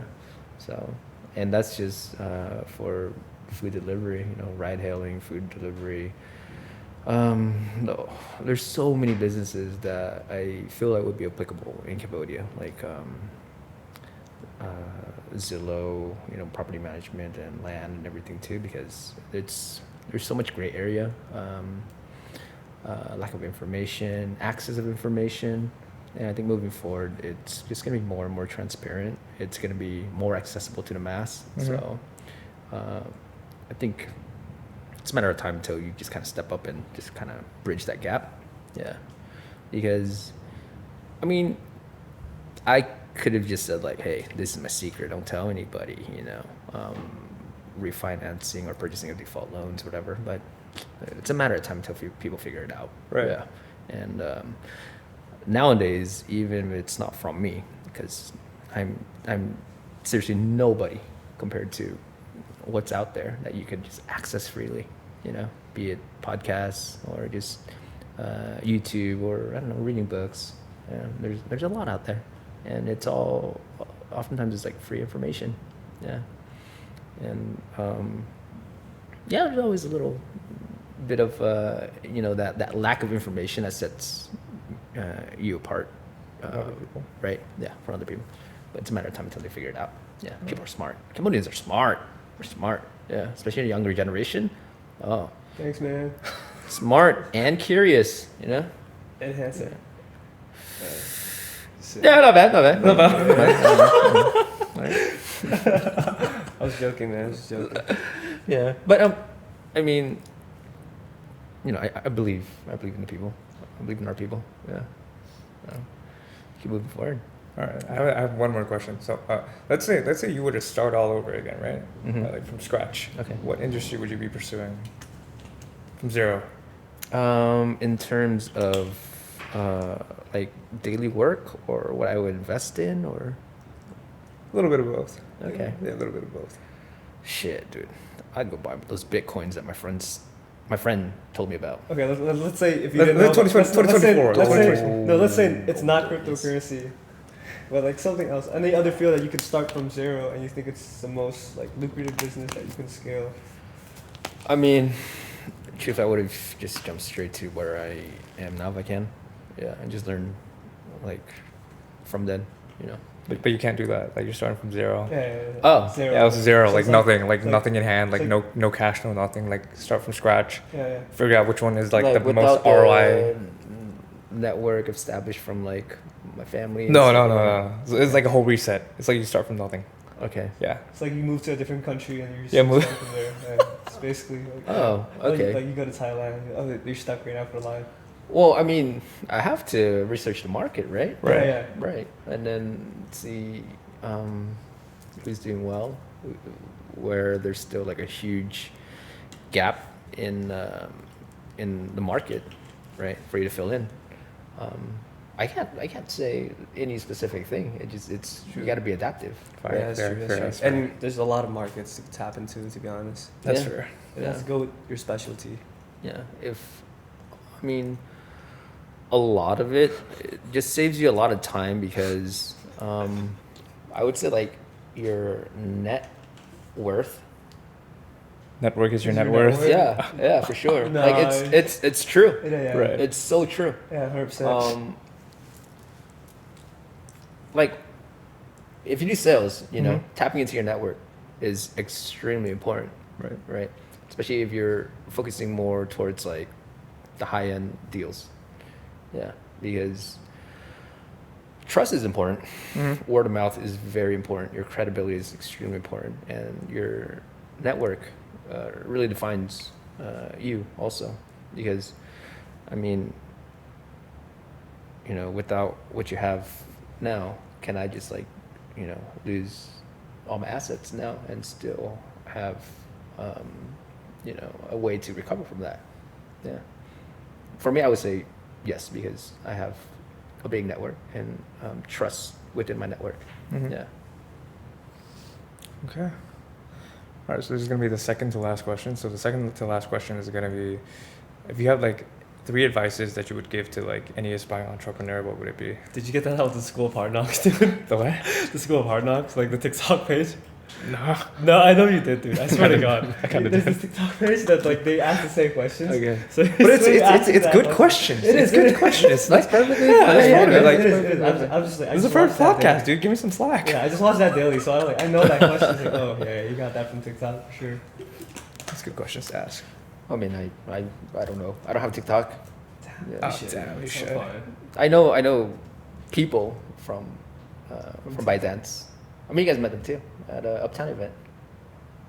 I think I was introduced. So Mobile Legend, the parent company is Moonton, right? They are purchased by a ByteDance? subsidiary of ByteDance. Yeah. So yeah, I didn't know Holy that. shit. and then the other person they're from Tencent. Yeah, if you're familiar with Tencent. Oh, is it the other game that you were talking about? That Yeah. Was like, Oh, yeah. I Yeah, remember, so I remember PUBG is part of Tencent, Mhm. and you know they only own like WeChat and you know, Riot Games and whatnot. Yeah. have you played PUBG? Like, there was like another game before PUBG. It was called Rule. But I was so curious on why that failed. Like, they just stopped. Rule of Survival. I don't know. I feel like Rule was a bit more like cartoonish. PUBG was a bit more. Well, before they were like more realism, and then it went cartoonish. But PUBG is like Tencent, you know. They could weather the storm if they needed to. Oh, for real? Yeah, Tencent is huge. Yeah. But yeah, going back to your question, what were the three? Three advices you'd give to aspiring entrepreneurs. I mean, do your research, invest in yourself. Mm-hmm. Another one would probably be, Network. yeah, definitely, yeah. Nurture your relationships. Your network is very important. Yeah, Sick. yeah. Especially the people who like add value to you and Mhm. you to them. You know, nurture those relationships. It's very important. Sometimes it can just be a message, or even just a call. Like, hey, what's up? What are you doing? How are you? Dude, if you want to see my messages with all of that, like the first ones are like funny as shit. What did you say? I don't even remember, man. I For think what? Our first messages. Like, I don't even know. Like, I was trolling in the comments. Yeah. So I don't even remember. It was funny. I mean, like that's just part of being real. Yeah. You know, I Yeah. think being real is very important too. That could be advice. Another advice. You know? Yeah, stay true to yourself. Yeah. As you go up, right? Like, how hard is it to trust a person? Like, is it harder to build trust as you keep going up, as like an entrepreneur and anything? I would say yes. Yeah. And how do you? They are very established once you get a little bit higher, and people who have been around a long time. It's very easy for them to get information, do just a quick background check of you, and I mean just do the right thing, right. Yeah, I think that last bit is important, doing it right, because some people they believe in doing it right, but it's not the right way. You're kind of like stepping on people to make profit or whatever and stuff like that. I don't believe in that. Yeah. And going back, trust is harder. Yeah. But even more important, I think people will invest more in the person than even the business. Yeah. That's my opinion. Mm-hmm. Yeah, and this is what I've gone through. I can't like say it like to blanket every situation, but from my experience, yeah. And sometimes just having a conversation, and based on what you've gone through, you ask them like, okay, does that make sense? Can you interpret that? Like, okay, that's the right stance, or like I feel like, oh. No, that's a red flag. Right. Like, oh, that guy's like all about profit, and there's like he doesn't care about his people people, whatever. shit, Yeah, stuff like that. I don't know. That's just my opinion. Yeah. What do I know? Yeah. That's fair. All right. So Have you lost people along the way? Like, let's say not lost anyone, like lost like connections, like or like friends along the way. Yeah. Yeah. A lot of them. Yeah. Fuck. Sucks. But yeah. I have another question before I end it. No, I have one. No, more I have question too. another question. I have but one question too. So I mean, it's Okay. your podcast. Okay, Your okay, time go. frame is No, your no, time you frame. first, you first. My whole day here is for you. You first. What? How did you get into like what is it? What team? Your gaming team. Like how did that part establish? Like you just like, oh, it's sick. I'll just sponsor them. Like how did it work? I think for me it's always been organic in a way. I've always loved gaming, love sports, and I always feel like these are two things I've always connected with people. Yeah, my community, I guess. I played video games as a little kid, like 4 years old, 5 years old or so. Same. You know who introduced me to video games? Your brother? My mom. What? Yeah. Crazy. My aunt did. She passed away a long time ago, but yeah, R.I.P., she was the one. Yeah, What a goat. you go. What a Yeah, goat. yeah, and yeah. What was the first game though? Oh man, it was like the It's like if you- Nintendo game If you were where you're four, kind of like just driving like this, and there's like green car, red car, black car, and it's just like a side scroll like that. It's Nintendo back Was it in even the colored? Back in the day? It was colored. It It was was colored? colored. Yeah, with very pixelated. Was it with like the big disc where you could just kind of like Yeah, ah the disc, I yeah. love those. I Yeah. don't think it's a Game Boy. Or don't know. NES? Was it NES or? Yeah, it was a Nintendo. Yeah, NES. Yeah. Was that the one we were using? The ones where like I think there was one we used. There was like you played the duck game. I don't know if you played the duck game. Yeah, it's on the same Oh. console. Yeah. Yeah. damn. Yeah. Yeah, way back in the days. Yeah. Yeah. That was our first console too. I mean, we still play it now, like, my wife bought, like, the little chibi version that's, like, this big with, like, 99 games in it or whatever. It's And she like- even bought, like, a small one for, our daughter. Yeah. Sick. Yeah. So, it's always been in our life. And, yeah, I've always played video games here and there, and then when I did, our housing development, I knew I wanted to build like a smart home infrastructure, but like simplified. Yeah, because I think most people I don't know if most, but many people who think about smart homes, they're like, oh, okay, Alexa, turn off the light in my kitchen or whatever, and it's like Right. intimidating to install the lights and to stuff into your phone and whatnot. But no, it's easy. It's very easy.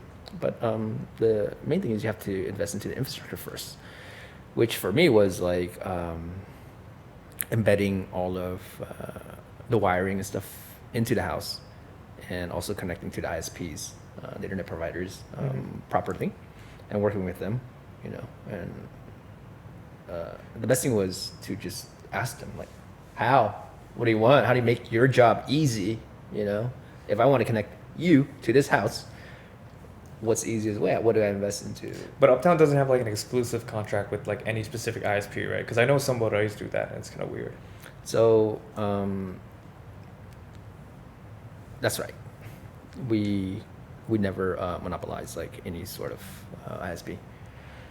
A lot of boreys do that. Uh-huh. Yeah. So ISPs, internet service providers. Yeah. You gotta explain that. Dude, Like, that's, in case people don't know, like. Okay. Yeah. Internet Yeah. providers, and I knew from the beginning like I want to provide like 3 of the best ones in my opinion into the houses and ready to go. Yeah. Any house like whatever package from these 3 companies, just pay in, right? Pay them and you get it. And I had EasyCom, SINet, and Online. NTC. NTC. Yeah. NTC. That's a good one. Yeah. And I mean, I'm open to work with other ISPs too, you know, but the initial investment into the infrastructure were around these 3. Yeah. And this is during the time before the government said you cannot monopolize ISPs into your housing development. And I was already doing it. So then I was like, yes, that's good. And yeah, we did infrastructure. We had like server racks and stuff into our rooms. And you just work with them. They are very much willing to work with you. And do it early. Don't do it after you're all done and stuff, you know. Like, oh crap, now I gotta find these other companies to come in. Yeah, I did it early. And then I think the most basic thing about smart homes is investing into your infrastructure. And then picking like what type of system you want to be like the core of your home. Yeah. And just pick the big ones.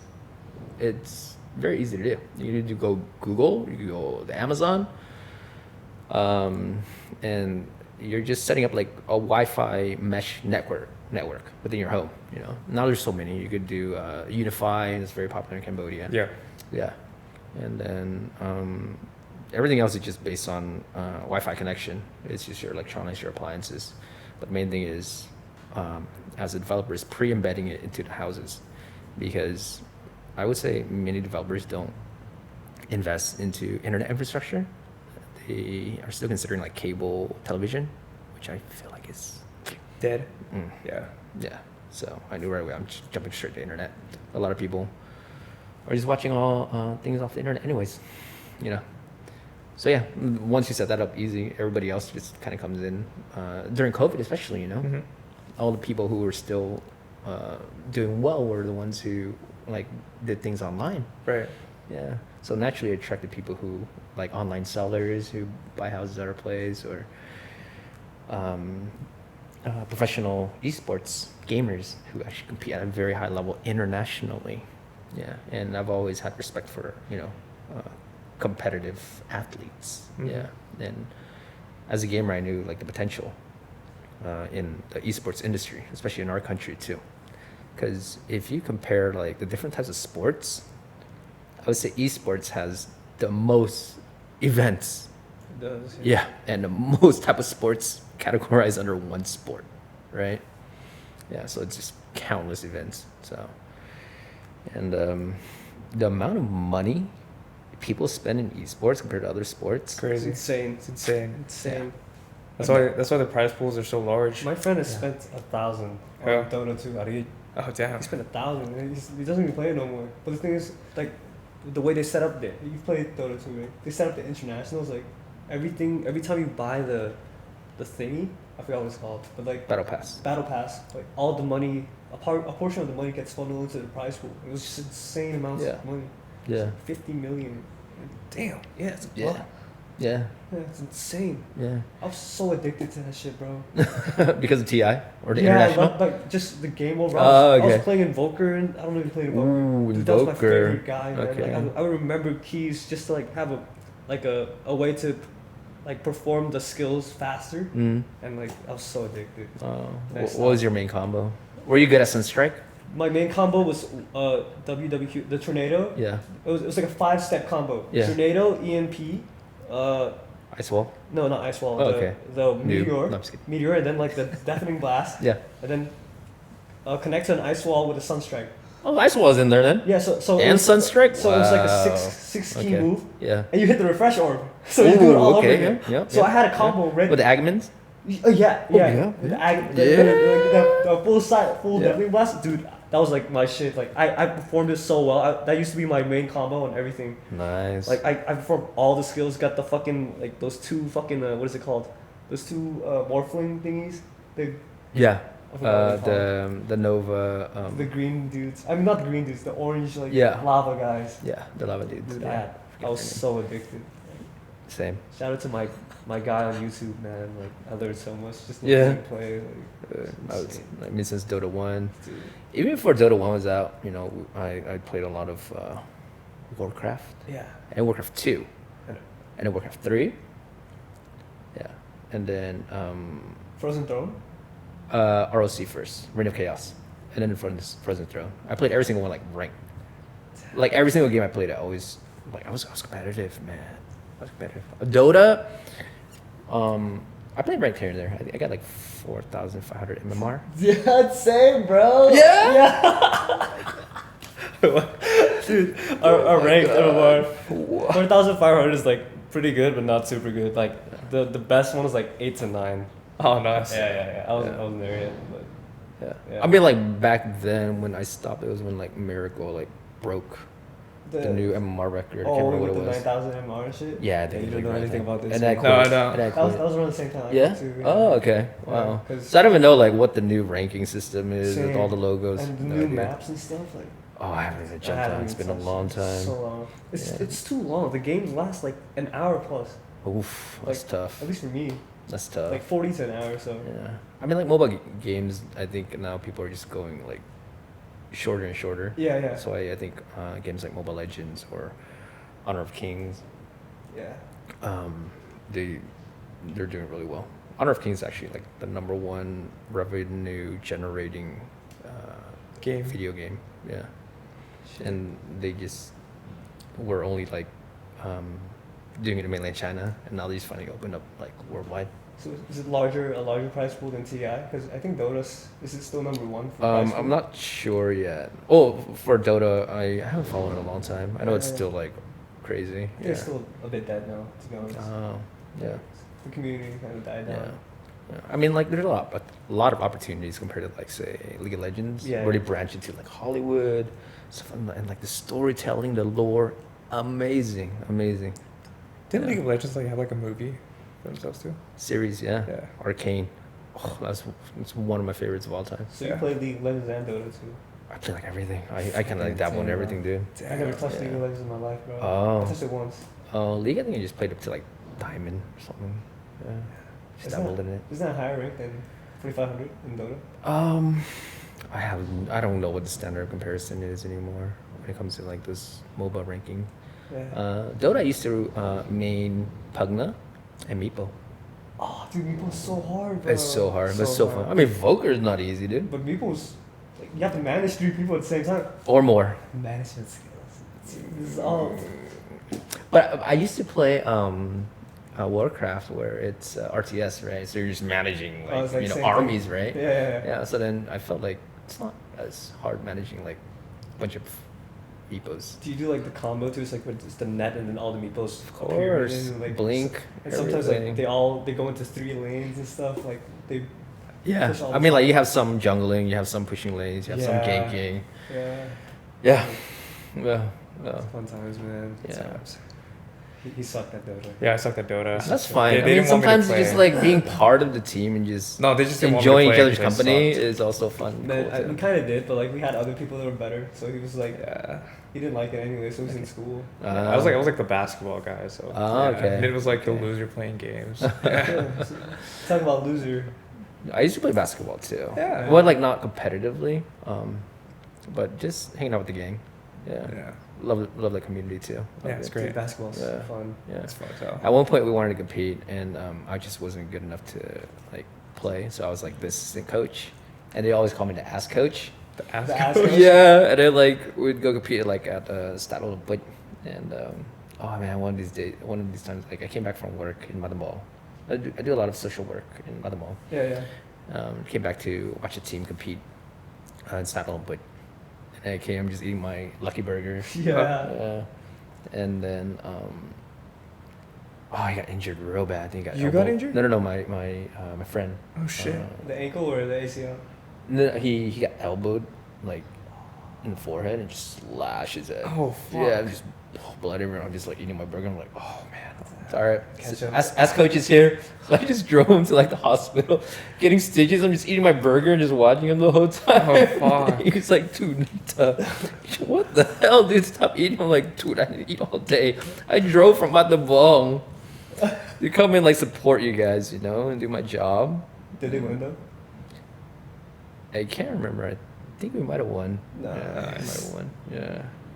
Sick. But yeah, well, I mean, I'm kind of used to, you know, seeing blood and whatnot. Yeah. My mom was a nurse also. Oh. Yeah. Yeah. Good stuff. Mm.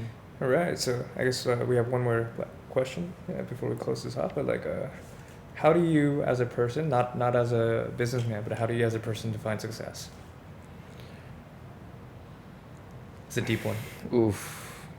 Oh, you hit me. You hit me with the It's a deep one. ooh, That's not from the with a little the curveball TikTok. there, huh? Yeah, that's not from the TikTok. It's not from TikTok. That was from me. It's kind of deep.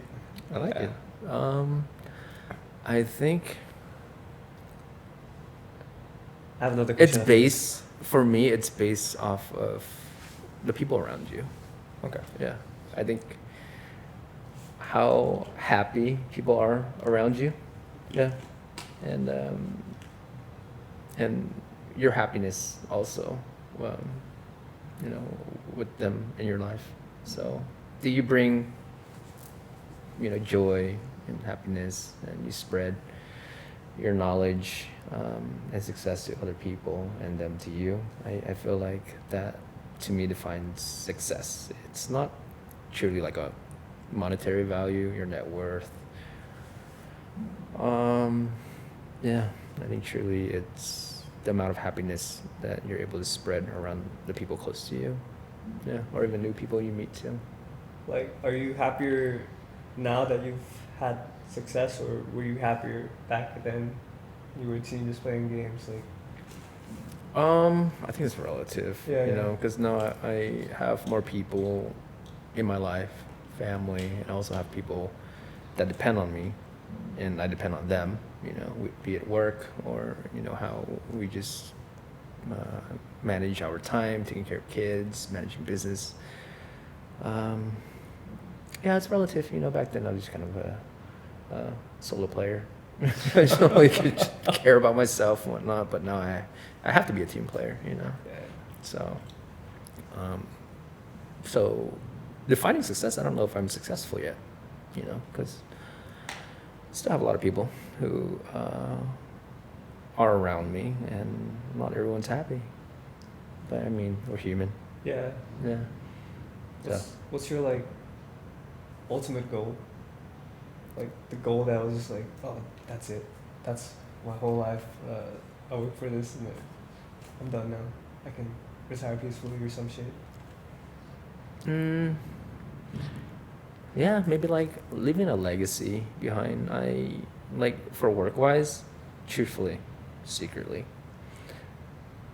I want to disrupt the market, especially the old ways, you know, be it with my little area of property development. You know, I'm not like head of my market or anything, but I want to just kind of do these little small bits and pieces to just contribute overall, and just to show that, hey, it works, you know.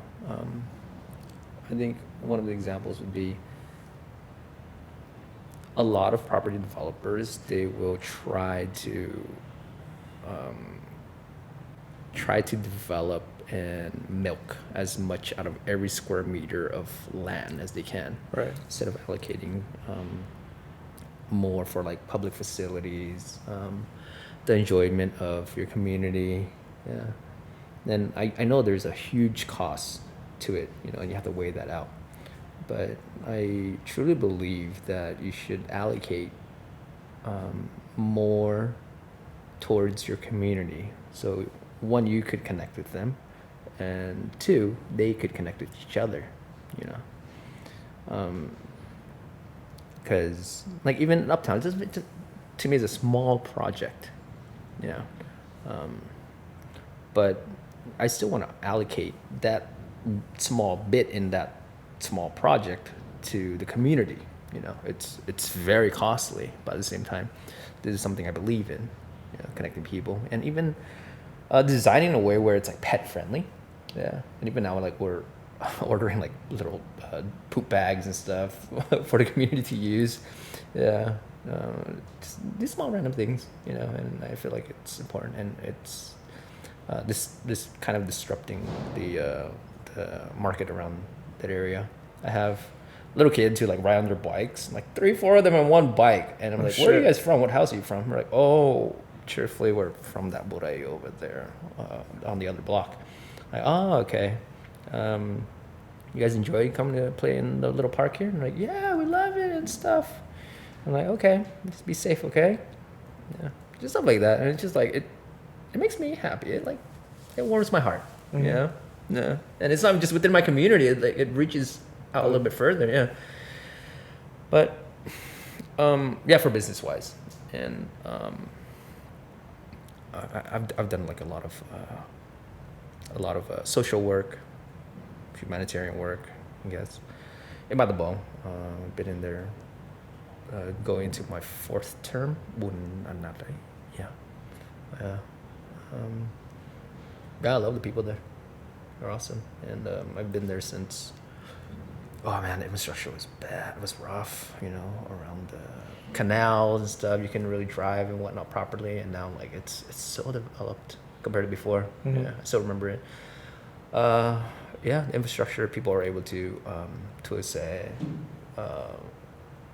like like more, you know, and their standard of living is much higher. People have cars and stuff like way further into like the province area before you just like more bikes like way out there and whatnot. And yeah, people are having more kids, so that's a good sign too.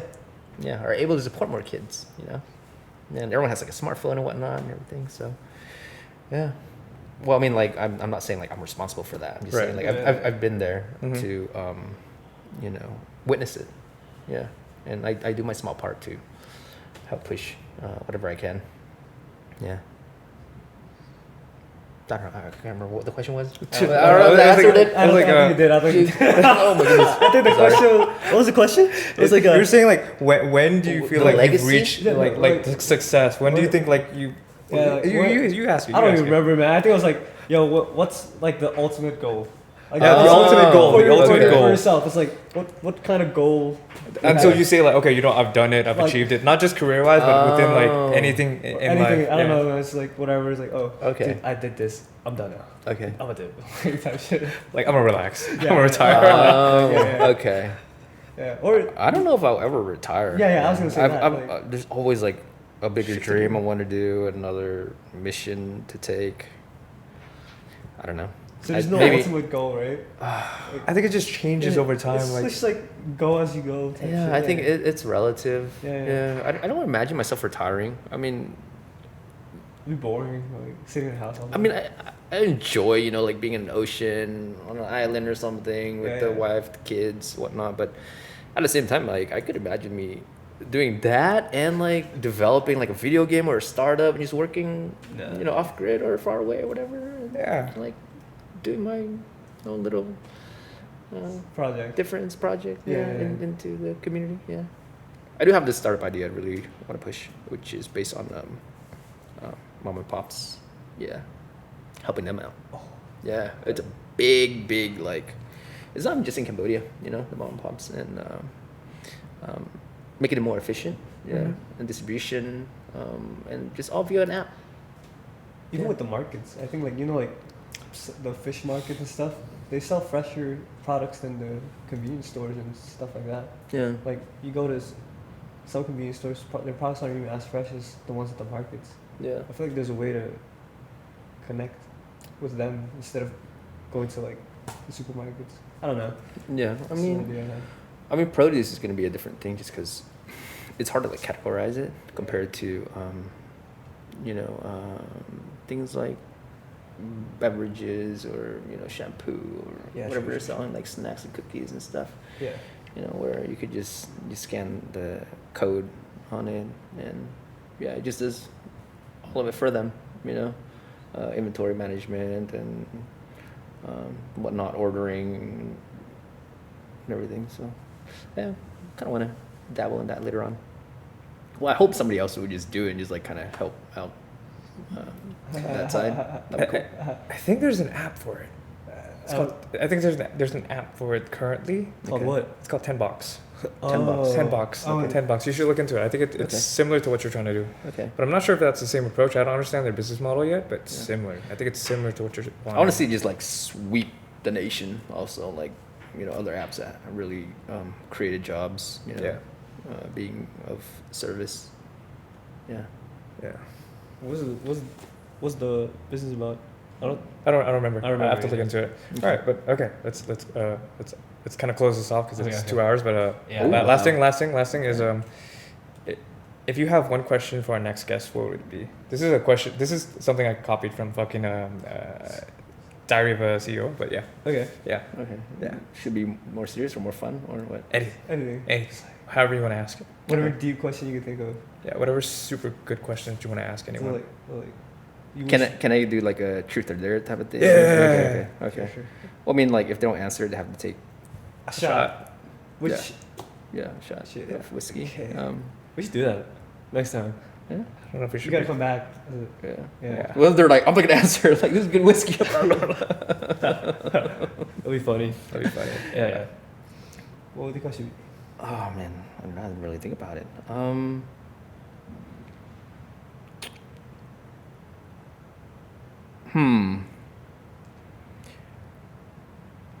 How important is sex in your relationship? Jeez, What the fuck, dude? That's not even truth or dare. That's kinda funny though. That's kinda funny though. It could be, like an adult next person, and they're like very old or Open. something. Yeah. Jeez. Currently, they could be like a 60, 70-year-old. Well, at least now I can have an excuse that you said it, not me. Yeah. So if my dad be watching this shit, it's like, yo, what the fuck did you ask that question? Man, it's not me, man. I mean, like, I'm not curious to know, but I'm just. You just wanna see I just think like it'll be a really funny question It'll be to ask the funny next as guest. fuck if there's a 60-year-old who's like, yo, I'm thriving, homie. It's like, yo, I'll be fucking every single week. Like, dude, that'd be hilarious. That'd be funny. I Yeah. don't know who's 60-year-old is gonna be on this podcast though. Let's see.